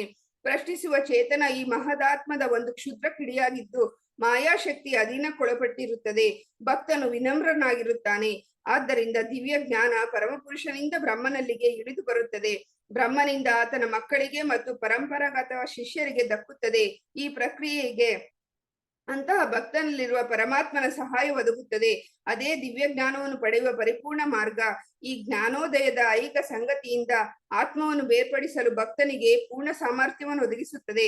ಏಕೆಂದರೆ ಅಲ್ಲಿ ಭಗವಂತ ಆತ್ಮಕ್ಕೂ ಐಕಕ್ಕೂ ಇರುವ ಗಂಟನ್ನು ಬಿಡಿಸಿಟ್ಟಿರುತ್ತಾನೆ. ಆ ಗಂಟನ್ನು ಅಹಂಕಾರ ಎಂದು ಕರೆಯಲಾಗಿದೆ. ಅದು ಜೀವಿಯನ್ನು ಐಕ್ಯದೊಡನೆ ಗುರುತಿಸಿಕೊಳ್ಳಲು ಸುಳ್ಳೇ ಒತ್ತಾಯಿಸುತ್ತದೆ. ಈ ಗಂಟು ಸಡಿಲಗೊಳ್ಳುತ್ತಿದ್ದಂತೆ ಸಂಶಯದ ಮೋಡಗಳೆಲ್ಲ ಚೆದುರಿ ಹೋಗುತ್ತವೆ. ವ್ಯಕ್ತಿಯು ಕಾಮ್ಯಕರ್ಮಗಳ ಸಂಕೋಲೆಯನ್ನು ಸಂಪೂರ್ಣವಾಗಿ ಕಿತ್ತೆಸೆದು ಭಗವಂತನ ದಿವ್ಯ ಪ್ರೀತಿಯ ಸೇವೆಯಲ್ಲಿ ಸಂಪೂರ್ಣವಾಗಿ ತನ್ನನ್ನು ತೊಡಗಿಸಿಕೊಂಡು ತನ್ನ ಪ್ರಭುವನ್ನು ಕಾಣುತ್ತಾನೆ. ಐಕ ಸ್ಥಿತಿಯಲ್ಲಿ ಜೀವಿಯು ತನ್ನದೇ ಆದ ಕಾಮ್ಯ ಕರ್ಮಗಳ ಸಂಕೋಲೆಯನ್ನು ಸೃಷ್ಟಿಸಿಕೊಳ್ಳುತ್ತಾನೆ. ಜನ್ಮ ಜನ್ಮಾಂತರಗಳಲ್ಲಿ ಈ ಕರ್ಮಗಳ ಒಳ್ಳೆಯ ಮತ್ತು ಕೆಟ್ಟ ಫಲಗಳನ್ನು ಅನುಭವಿಸುತ್ತಾನೆ. ಆದರೆ ಭಗವಂತನ ಪ್ರೇಮಮಯ ಸೇವೆಯಲ್ಲಿ ತನ್ನನ್ನು ತೊಡಗಿಸಿಕೊಳ್ಳುತ್ತಿದ್ದಂತೆಯೇ ಅವನು ಒಮ್ಮೆಗೆ ಕರ್ಮದ ಸಂಕೋಲೆಗಳಿಂದ ಬಿಡುಗಡೆ ಹೊಂದುತ್ತಾನೆ. ಮುಂದೆಂದೂ ಆತನು ಅವನ ಕ್ರಿಯೆ ಪ್ರತಿಕ್ರಿಯೆಗಳನ್ನು ಸೃಷ್ಟಿಸುವುದಿಲ್ಲ. ಹರೇ ಕೃಷ್ಣ. ಓಂ ಅಜ್ಞಾನತಿಮಿರಂಧಸ್ಯ ಜ್ಞಾನಾಂಜನಶಲಾಕಯ ಚಕ್ಷುರುನ್ಮಿಲಿತಂ ಯೇನ ತಸ್ಮೈ ಶ್ರೀ ಗುರವೇ ನಮಃ. ಶ್ರೀ ಚೈತನ್ಯ ಮನೋಭೀಷ್ಟಂ ಸ್ಥಾಪಿತಂ ಯೇನ ಭೂತಲೆ ಸ್ವಯಂ ರೂಪಕದಾ ಮಹ್ಯಂ ದದಾತಿ ಸ್ವಪನ್ನಾಮಕಂ. ಶೃಣ್ವತಾಂ ಸುಖತಃ ಕೃಷ್ಣ ಪುಣ್ಯ ಶ್ರವಣ ಕೀರ್ತನ ಹೃದಯಂತಸ್ಥೋ ಇಹ ಭದ್ರಾಣಿ ವಿಧುನೋತಿ ಸುಲತ್ಸತಾಂ. ನಷ್ಟಪ್ರಾಯೇಷು ಭದ್ರೇಷು ನಿತ್ಯಂ ಭಾಗವತ ಸೇವಯಾ ಭಗವತಿ ಉತ್ತಮ ಶ್ಲೋಕೆ ಭಕ್ತಿರ್ಭವತಿ ನೈಷ್ಠಕಿ. ಇಲ್ಲಿವರೆಗೆ ನಾವು ಚರ್ಚೆ ಮಾಡಿದ್ವಿ ಭಾಗವತದ ಸ್ಥಾನ ಏನಿದೆ ಅಂತ, ವೇದಶಾಸ್ತ್ರಗಳ ಮಹತ್ವ ಏನಿದೆ, ವೇದಾಂತದ ಮಹತ್ವ ಏನಿದೆ, ಆಮೇಲೆ ಈ ಎಲ್ಲದರಲ್ಲಿ ಭಾಗವತ ಏನಿದೆ, ಭಾಗವತ ಪ್ರಾಕೃತಿಕ ಭಾಷ್ಯ ಇದೆ ವೇದಾಂತದ ಮೇಲೆ. ಈಗ ಭಾಗವತ ಶ್ರವಣದ ಫಲಶ್ರುತಿ ಇಲ್ಲೇ ಕೊಟ್ಟಿದ್ದಾರೆ. ಏನಾಗುತ್ತೆ ಭಾಗವತ ಶ್ರವಣದಿಂದ ಅಂತ. ಸಾಮಾನ್ಯವಾಗಿ ಪ್ರತಿಯೊಂದು ಜೀವಿ 3 ಗುಣಗಳಲ್ಲಿ ಬದ್ಧರಾಗಿದ್ದಾರೆ. ಸತ್ವಗುಣ, ರಜೋಗುಣ, ತಮಗುಣ. ಇವು ಬೇಡಿಗಳು ಪ್ರತಿಯೊಂದು ಜೀವಿಗೆ ಈ ಜಗತ್ತಿನಲ್ಲಿ ಸಿಗಿಸ್ಲಿಕ್ಕೆ. ಈ ಜಗತ್ತಿನಿಂದ ಜೀವಿ ಓಡಿ ಯಾಕೆ ಹೋಗ್ತಾ ಇಲ್ಲ? ಯಾಕಂದ್ರೆ ಈ ಬೇಡಿಗಳು ಅವರಿಗೆ ಗಟ್ಟಿಯಾಗಿ ಹಿಡ್ಕೊಂಡ್ಬಿಟ್ಟಿದೆ. ಈ 3 ಗುಣಗಳ ಪ್ರಭಾವದಿಂದ ಅವರು ಬೇರೆ ಬೇರೆ ಕರ್ಮಗಳನ್ನ ಮಾಡ್ತಾರೆ. ಆ ಬೇರೆ ಬೇರೆ ಕರ್ಮಗಳಿಂದ ಏನಾಗುತ್ತೆ ಅಂದ್ರೆ ಬೇರೆ ಬೇರೆ ಶರೀರಗಳ ನಿರ್ಮಾಣ ಆಗುತ್ತೆ. ಆ ಕರ್ಮಾನುಸಾರವಾಗಿ ಊರ್ಧ್ವಂ ಗಚ್ಚಂತಿ ಸತ್ವತ್ವ ಮಧ್ಯೆ ತಿಷ್ಟಂತಿ ತಾಮಸ ಜಗನ್ನ ಗುಣವೃತ್ತಿಸ್ಥ ಆದವು ಗಚ್ಚಂತಿ ತಾಮಸ. ಅಂದ್ರೆ ಸತ್ವಗುಣದವರು ಮೇಲೆ ಊರ್ಧ್ವಕ್ಕೆ ಹೋಗ್ತಾರೆ, ರಜೋಗುಣದವರು ಮಧ್ಯೆ ಇರ್ತಾರೆ, ಆಮೇಲೆ ತಮೋಗುಣದವರು ಕೆಳಗಡೆ ಇರ್ತಾರೆ ಅಂತ. ಈ ತರ 3 ಗುಣಗಳ ಪ್ರಭಾವ ಪ್ರತಿಯೊಬ್ಬ ಜೀವಿ ಮೇಲೆ ಇರುತ್ತೆ. ಆ ಪ್ರಕಾರ ಅವ್ರಿಗೆ ಬೇರೆ ಬೇರೆ ಪುರುಷ ಪ್ರಕೃತಿ ಸ್ಥೋಹಿ ಬಹುತೆ ಪ್ರಕೃತಿ ಜಾನ್ಗುಣ ಕಾರಣಂ ಗುಣ ಸಂಗವಸ್ಯ ಸತ್ ಅಸದ್ ಯೋನಿ ಜನ್ಮಶು ಅಂತ ಹೇಳ್ತಾರೆ. ಅಂದ್ರೆ ಪುರುಷ ಪ್ರಕೃತಿ ಸ್ಥೋಹಿ ಭುಂಕ್ತೆ ಪ್ರಕೃತಿ ಜಾನ್. ಪ್ರಕೃತಿಯ ಪ್ರಭಾವದಿಂದ ಏನಾಗುತ್ತೆ ಅಂದ್ರೆ ಒಬ್ಬ ವ್ಯಕ್ತಿಯ ಆಸೆಗಳು, ಇಚ್ಛೆಗಳು ಏನಿರ್ತಾವೆ, ಅವ್ರ ಕರ್ಮಗಳು ಏನಿರ್ತಾವೆ, ಆ ಅನುಸಾರವಾಗಿ ಪ್ರಕೃತಿ ನಿರ್ಧಾರ ಮಾಡುತ್ತೆ ಯಾವ ತರದ್ದು ಗರ್ಭದಲ್ಲಿ ಅವ್ರಿಗೆ ಆಗ್ಬೇಕು ಅಂತ. ದೇವತೆಗಳು ನೇತೃತ್ವದಲ್ಲಿ ಈ ಪರಿವರ್ತನೆ ಆಗುತ್ತೆ. ಒಂದು ಶರೀರ ಬಿಟ್ಟು ಇನ್ನೊಂದು ಶರೀರ ಸಿಗುತ್ತೆ ಅವರವರ. ಆಮೇಲೆ ಒಂದು ಸರ್ತಿ ಒಂದು ಶರೀರ ಸಿಕ್ಕ ಮೇಲೆ ಆ ಶರೀರದ ಅದರದ್ದೇ ಆದ ಬದ್ಧತೆಗಳಿರ್ತವೆ, ಅದರದ್ದೇ ಆದ ಆಸೆಗಳಿರ್ತವೆ, ಆಕಾಂಕ್ಷೆಗಳಿರ್ತವೆ. ಆ ಆಸೆ ಆಕಾಂಕ್ಷೆಗಳಿಂದ ಸೃಷ್ಟಿಯಾಗಿರುವಂತ ಶರೀರ ಏನಿರುತ್ತೆ ಅದು ಇನ್ನಷ್ಟು ಕರ್ಮಗಳನ್ನ ಸೃಷ್ಟಿ ಮಾಡುತ್ತೆ. ಯಾಕಂದ್ರೆ ನಮಗೆ ಒಂದ್ ತರದ್ದು ಭೋಗ ಮಾಡುವಂತ ಪ್ರವೃತ್ತಿ ಇರುತ್ತೆ. ಆ ತರದ ಭೋಗಕ್ಕೆ ಅನುಕೂಲವಾದಂತ ಶರೀರ ಇರುತ್ತೆ. ಆ ಶರೀರದಿಂದ ಮಾಡುವಂತ ಭೋಗಗಳಿಂದ ನಾವು ಇನ್ನಷ್ಟು ಕರ್ಮಗಳನ್ನ ಸೃಷ್ಟಿ ಮಾಡ್ತೇವೆ. ಒಂದು ಉದಾಹರಣೆ ಇಲ್ಲಿ ಸ್ತ್ರೀಯರ ಸಂಘ ಅಥವಾ ಸ್ತ್ರೀಯರಿಗೆ ಪುರುಷರ ಸಂಘ, ಈ ಕಾಮ ಎಲ್ಲರ ದೇಹದಲ್ಲಿರುತ್ತೆ. ಆದ್ರೆ ಸರಳವಾಗಿ ಪರಸ್ಪರ ಸಂಬಂಧವನ್ನು ಬೆಳೆಸುವಂತ ವಾತಾವರಣ ನಿರ್ಮಾಣ ಮಾಡಿದ್ರೆ ಇವತ್ತಿನ ಕಾಲದಲ್ಲಿ, ಆಧುನಿಕ ಕಾಲದಲ್ಲಿ ಏನಿದೆ ಅಂದ್ರೆ ಯಾರು ಯಾರ ಜೊತೆಗೆ ಒಂದು ಸಂಪರ್ಕವನ್ನು ಇಟ್ಕೋಬಹುದು, ಮಾತಾಡ್ಬಹುದು, ಈ ತರ ಸಂಬಂಧವನ್ನು ಇಟ್ಕೋಬಹುದು. ಈ ತರ ಸರಳವಾಗಿ ಸಂಬಂಧವನ್ನು ಇಟ್ಕೊಳ್ಳುವಂತ ವಾತಾವರಣ ನಿರ್ಮಾಣ ಮಾಡೋದ್ರಿಂದ ಏನಾಗುತ್ತೆ, ಈ ಆಸೆಗಳು ದಮನ ಆಗಲ್ಲ, ಈ ಆಸೆಗಳು ಜಾಸ್ತಿ ಆಗ್ತವೆ. ಆ ಆಸೆಗಳು ಜಾಸ್ತಿ ಆಗ್ತಾ ಆಗ್ತಾ ಏನಾಗುತ್ತೆ, ನಾವು ಇನ್ನಷ್ಟು ಭೋಗ ಮಾಡ್ಬೇಕು ಅನ್ನೋ ಪ್ರವೃತ್ತಿ ಬರುತ್ತೆ. ಆ ಇನ್ನಷ್ಟು ಭೋಗ ಮಾಡ್ಬೇಕು ಅನ್ನೋ ಪ್ರವೃತ್ತಿ ಬಂದ್ರೆ ಆ ಪ್ರಕಾರ ನಮ್ಗೆ ಶರೀರ ನಿರ್ಮಾಣ ಆಗುತ್ತೆ. ಮುಂದಿನ ಜನ್ಮದಲ್ಲಿ ಎಲ್ಲಿ ಪರಸ್ಪರ ಸಂಬಂಧ ಇಟ್ಕೊಳ್ಳುವಂತ ಅನುಕೂಲ ವಾತಾವರಣ ಇರುತ್ತೆ ಪ್ರಾಣಿಗಳ ಶರೀರದಲ್ಲಿ, ಆ ತರದ್ದು ಶರೀರ ನಿರ್ಮಾಣ ಆಗುತ್ತೆ. ಅದಕ್ಕೆ ಇದು ಒಂದು ದೊಡ್ಡ ಚಕ್ರ.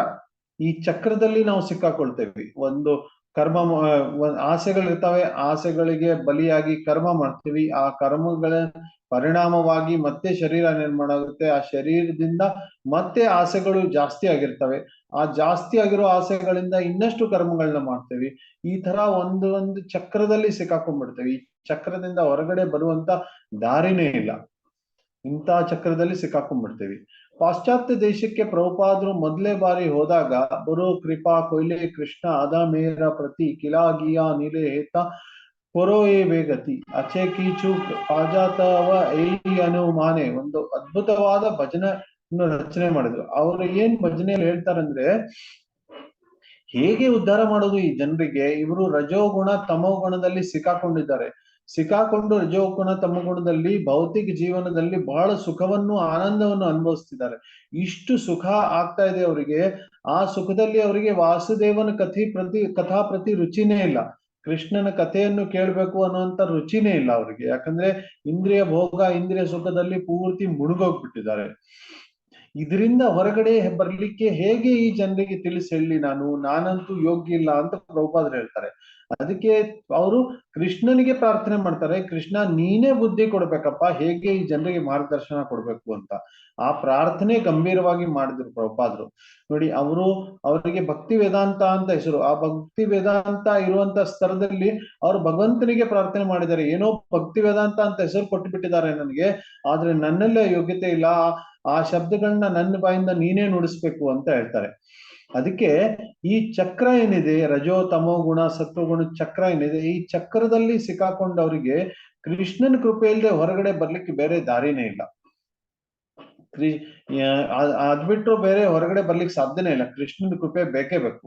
ಆದ್ರೆ ಕೃಷ್ಣ ಎಲ್ಲಿದ್ದಾನೆ? ಕೃಷ್ಣ ತುಂಬಾ ದೂರ ಆಗಿದ್ದಾನೆ, ವೈಕುಂಠದಲ್ಲಿ, ಗೋಲೋಕದಲ್ಲಿ ಇದ್ದಾನೆ. ಅಲ್ಲಿಂದ ಅವನ ಕೃಪೆ ಹೇಗೆ ಬರ್ಲಿಕ್ಕೆ ಸಾಧ್ಯವೇ ಅನ್ನುವಂತ ಪ್ರಶ್ನೆ ಬರುತ್ತೆ.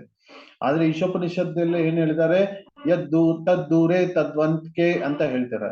ಅಂದ್ರೆ ಭಗವಂತ ಎಲ್ಲಕ್ಕಿಂತ ದೂರ ಇದ್ದಾನೆ, ಆದ್ರೆ ಅಷ್ಟು ದೂರ ಇದ್ರು ಎಲ್ಲಕ್ಕಿಂತ ಹತ್ರ ಕೂಡ ಇದ್ದಾನೆ ಅವನು ಅಂತ. ನಮ್ಮ ಕಣ್ಣುಗಳನ್ನ ಮುಚ್ಚಿದ್ರೆ ಕಣ್ಣಿನ ರೆಪ್ಪೆಗಳು ನಮ್ಮ ಕಣ್ಣಿಗೆ ಎಷ್ಟು ಹತ್ರ ಇರುತ್ತೆ, ಅದಕ್ಕಿಂತ ಜಾಸ್ತಿ ಹತ್ರ ಭಗವಂತ ಇದ್ದಾನೆ ನಮ್ಮನ್ನು ಅಂತ, ಎಲ್ಲಕ್ಕಿಂತ ದೂರ ಇದ್ರು ಸಹ. ಅದಕ್ಕೆ ಇದು ಒಂದು ನಮಗೆ ಜೀವನದಲ್ಲಿ ಒಂದು ವಿಶ್ವಾಸ ಕೊಡುತ್ತೆ. ಭಗವಂತ ಇದ್ದಾನೆ, ಅವನು ಒಂದು ದಾರಿ ಏನಾದ್ರೂ ಕಾಣ್ತಾನೆ ನಮಗೆ ಅವನ ಹತ್ರ ಬರ್ಲಿಕ್ಕೆ ಅಂತ. ಅದಕ್ಕೆ ಈ ದಾರಿ ಯಾವುದು? ಈ ದಾರಿ ಏನಂದ್ರೆ ಹರಿಕತೆ. ಹರಿಕತೆ ಶ್ರವಣದಿಂದ ನೇರವಾಗಿ ಭಗವಂತ ಹತ್ರ ಬಂದ್ಬಿಡ್ತಾನೆ. ಈ ಹರಿಕತೆ ಅಲ್ಲಿ ಭಗವಂತ, ಹರಿಯಲ್ಲಿ ಕೃಷ್ಣನಲ್ಲಿ ಏನೂ ಅಂತರ ಇಲ್ಲ. ಕೃಷ್ಣ ಕಥಾ ಮತ್ತೆ ಕೃಷ್ಣ ಒಂದೇ. ಹೇಗೆ ನಾವು ವಿಗ್ರಹ ಸೇವೆ ಮಾಡ್ತೇವಿ, ಹೇಗೆ ನಾವು ಭಗವಂತನ ಬೇರೆ ರೀತಿಯಿಂದ ಏನಾದ್ರೂ ಸೇವೆಗಳನ್ನ ಮಾಡ್ಬೋದು, ಅದೇ ತರ ಭಗವಂತನ ನಾಮ ಗುಣಗಾನ ಮಾಡಿದ್ರೆ, ಭಗವಂತನ ಕಥಾ ಚರ್ಚೆ ಮಾಡಿದ್ರೆ ಅದೇ ನಿಮಗೆ ಲಾಭ ಸಿಗುತ್ತೆ. ಹರಿಯ ನೇರ ಸೇವೆ ಮಾಡೋದ್ರಿಂದ ಏನ್ ಲಾಭ ಸಿಗುತ್ತೆ?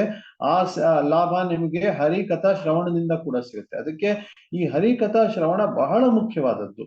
ಶೃಣ್ವತಾಂ ಸ್ವಕಥಾ ಕೃಷ್ಣ ಪುಣ್ಯ ಶ್ರವಣ ಕೀರ್ತನಾಥ್. ಇದು ಪುಣ್ಯ ಶ್ರವಣ ಕೀರ್ತನಾಥ್. ಪುಣ್ಯ ಶ್ರವಣ ಕೀರ್ತನ ಅಂದ್ರೆ ಈ ಶ್ರವಣ ಕೀರ್ತನ ಪುಣ್ಯ ಕಾರ್ಯ. ಪುಣ್ಯ ಕಾರ್ಯ ಅಂದ್ರೆ ಭೌತಿಕ ಪುಣ್ಯ ಕಾರ್ಯ ಅಲ್ಲ. ಭೌತಿಕ ಪುಣ್ಯ ಕರ್ಮಗಳೇನಿರ್ತವೆ ಸ್ವರ್ಗಾದಿ ಕಾಮಗಳನ್ನ ಕೊಡ್ತವೆ, ತಾತ್ಕಾಲಿಕ ಲಾಭವನ್ನು ಕೊಡ್ತವೆ. ಆದ್ರೆ ಈ ಹರಿಕತೆ ಆ ತರ ಅಲ್ಲ. ನಮಗೆ ತಾತ್ಕಾಲಿಕ ಲಾಭ ಕೊಡಲ್ಲ, ನಮಗೆ ನಿತ್ಯ ಭಗವಂತನ ಭಕ್ತಿ ಕೊಡುತ್ತೆ, ಭಗವಂತನ ಭಕ್ತಿಯುತ ಸೇವೆ ಕೊಡುತ್ತೆ. ಅದಕ್ಕೆ ಈ ಪುಣ್ಯ ಶ್ರವಣ ಕೀರ್ತನ ಅತಿ ಅವಶ್ಯಕ. ಇದ್ರ ಪರಿಣಾಮ ಏನಾಗುತ್ತೆ? ಹೃದಯಂತಸ್ಥ ಹಿ ಅಭದ್ರಾಣಿ ವಿದುನೋತಿ. ಹೃದಯಂತಸ್ಥ ಅಭದ್ರಾಣಿ ಅಂದ್ರೆ ಹೃದಯದಲ್ಲಿ ಏನು ಅಭದ್ರತೆಗಳಿದಾವೆ. ಅಭದ್ರತೆಗಳಂದ್ರೆ ನಮ್ಮಲ್ಲಿ ಕಾಮ ಇರ್ಬೋದು, ನಮ್ಮಲ್ಲಿ ಕ್ರೋಧ ಇರ್ಬೋದು, ಯಾರ ಮೇಲೆ ದ್ವೇಷ ಇರ್ಬೋದು.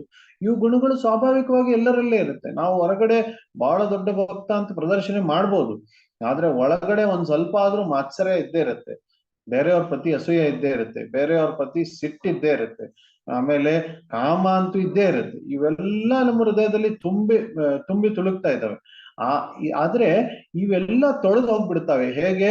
ಹರಿಕಥಾ ಶ್ರವಣದಿಂದ ಇವೆಲ್ಲ ತೊಳೆದು ಹೋಗ್ಬಿಡ್ತವೆ. ಅದಕ್ಕೆ ನಿತ್ಯ ಹರಿಕಥಾ ಶ್ರವಣ ಅತಿ ಅವಶ್ಯಕವಾಗಿದೆ. ಇದರಿಂದ ಹೃದಯಂತಸ್ಥೋ ಯ ಭದ್ರಾಣಿ ವಿದುನೋತಿ ಸುರುತ್ಸತಾಂ ಅಂದ್ರೆ ಹೃದಯ ಬಹಳ ಶುಭ ಮಾಡ್ಬಿಡುತ್ತೆ, ಆ ವಾತಾವರಣ ಬಹಳ ಶುಭ ಮಾಡುತ್ತೆ. ಇವಾಗ ಎಲ್ಲಿ ನೋಡಿದ್ರು ಅಪಶಕುನ ಎಷ್ಟು ಕಾಣ್ತಾ ಇದೆ. ಅಶುಭ ವಿಷಯಗಳು, ಅಶುಭ ಕಾರ್ಯಗಳಲ್ಲಿ ಜನ ತೊಡಗ್ತಿರ್ತಾರೆ. ಒಂದು ನ್ಯೂಸ್ ಚಾನೆಲ್ ಹತ್ತಿದ್ರೆ ಪ್ರತಿಯೊಂದು ನ್ಯೂಸ್ ಅಲ್ಲಿ ಬರೀ ಅಶುಭನೇ. ಒಂದು ಕಾಲದಲ್ಲಿ ಆ ವಿಷಯಗಳನ್ನ ಕಿವಿಯಲ್ಲಿ ಜನ ಹಾಕೊಳ್ತಾ ಇದ್ರ, ಯಾರಾದ್ರೂ ಆ ಶಬ್ದಗಳನ್ನ ತಗೊಂಡ್ರೆ, ಆ ಕಾರ್ಯಗಳ ಬಗ್ಗೆ ಹೇಳಿದ್ರೆ ಈ ತರ ಯಾಕೆ ಮಾತಾಡ್ತಾ ಇದ್ದೀರಾ ಅಂತ ಚಿಂತನೆ ಮಾಡ್ತಾ ಇದ್ರು ಜನರು. ಮಾತಾಡ್ಬೇಡಿ, ಈ ತರ ಅಶುಭ ಆಗುತ್ತೆ ಅಂತೆ. ಅಂತದ್ದು ಇವತ್ತು ದಿನ ರಾತ್ರಿ ಕೇಳಿಕ್ ಸಿಗ್ತಾ ಇದೆ. ಇಂಥ ಸುದ್ದಿಗಳು ಎಲ್ಲ ನ್ಯೂಸ್ ಅಲ್ಲಿ ಬರ್ತಾ ಇದೆ, ಎಲ್ಲ ಕಡೆ ಬರ್ತಾ ಇದೆ. ಇಷ್ಟು ವಾತಾವರಣ ಅಶುದ್ಧವಾಗಿದೆ, ಅಶುಭವಾಗಿದೆ. ಈ ಅಶುಭವಾದ ವಾತಾವರಣವನ್ನು ಹೇಗೆ ಶುದ್ಧಿಪಡಿಸ್ಬೇಕು? ಹರಿಕಥಾ ಶ್ರವಣದಿಂದಾನೇ ಶುದ್ಧಿ ಆಗುತ್ತೆ. ಅದ್ ಬಿಟ್ಟು ಬೇರೆ ದಾರಿ ಇಲ್ಲೇ ಇಲ್ಲ.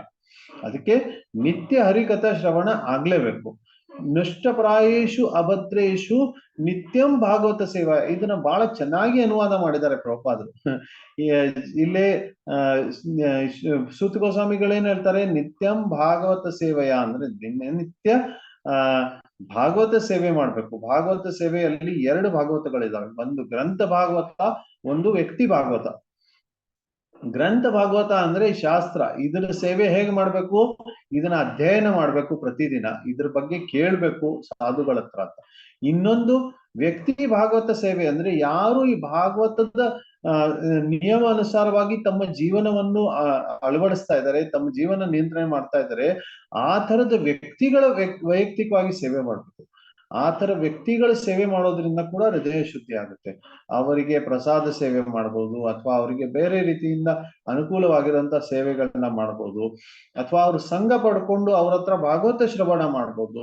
ಇದೆಲ್ಲ ಮಾಡೋದ್ರಿಂದ ಏನಾಗುತ್ತೆ ಅಂದ್ರೆ ನಿತ್ಯಂ ಭಾಗವತ ಸೇವೆ, ಪ್ರತಿದಿನ ಭಾಗವತ ಸೇವೆ ಆಗುತ್ತೆ.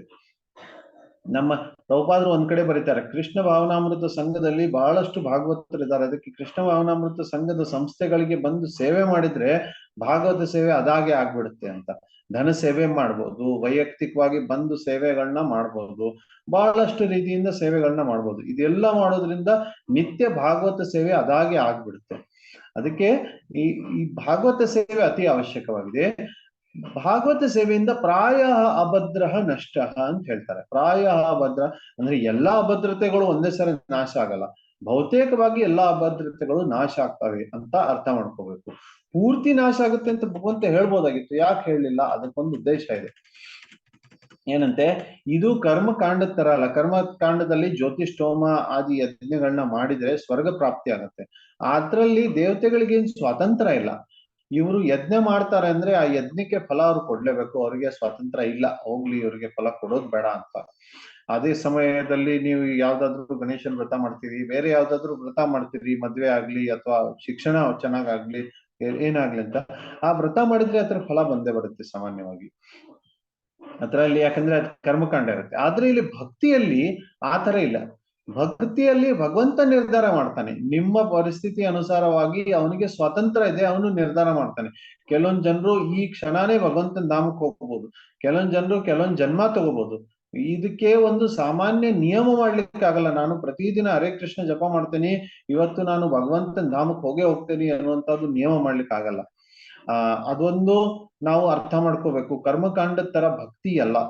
ಸಾಮಾನ್ಯವಾಗಿ ಜನ ಏನ್ ಅನ್ಕೊಳ್ತಾರೆ, ಕೃಷ್ಣ ಭಕ್ತಿಯಲ್ಲಿ ಬಂದು ನಾವಂತೂ ಭಗವಂತನ ಧಾಮಕ್ಕೆ ಹೋಗ್ತಾ ಇದೀವಿ ಅಂತ. ಇಲ್ಲ, ಅಷ್ಟು ಸರಳ ಅಲ್ಲ ಅದು. ಆ ಭಗವಂತ ನಿರ್ಧಾರ ಮಾಡ್ತಾನೆ ಯಾರಿಗೆ ಎಷ್ಟು ಸಮಯ ಕೊಡ್ಬೇಕು ಈ ಲೋಕದಲ್ಲಿ ಅಂತ. ಅದಕ್ಕೆ ಭಕ್ತಿ ಪೂರ್ತಿ ಸ್ವತಂತ್ರವಾಗಿದೆ, ಅದು ಯಾವುದು ನಿಯಮಾನುಸಾರವಾಗಿ ಬದ್ಧವಾಗಿಲ್ಲ. ಭಕ್ತಿ ದೇವಿಗೆ ಪೂರ್ತಿ ಸ್ವಾತಂತ್ರ್ಯ ಇದೆ, ಯಾವ ಜೀವಿ ಯಾವ ತರ ಪ್ರಗತಿ ಮಾಡಿಸ್ಬೇಕು ಅಂತ. ಅದಕ್ಕೆ ಪ್ರಾಯ ಅಭದ್ರ ಅಂತ ಹೇಳ್ತಾರೆ. ನಷ್ಟ ಪ್ರಾಯೇಶು ಅಭದ್ರೇಶು ನಿತ್ಯಂ ಭಾಗವತ ಸೇವೆಯ. ಇಲ್ಲಿ ನಿತ್ಯಂ ಭಾಗವತ ಸೇವೆಯ ಅಂದ್ರೆ ಏನು?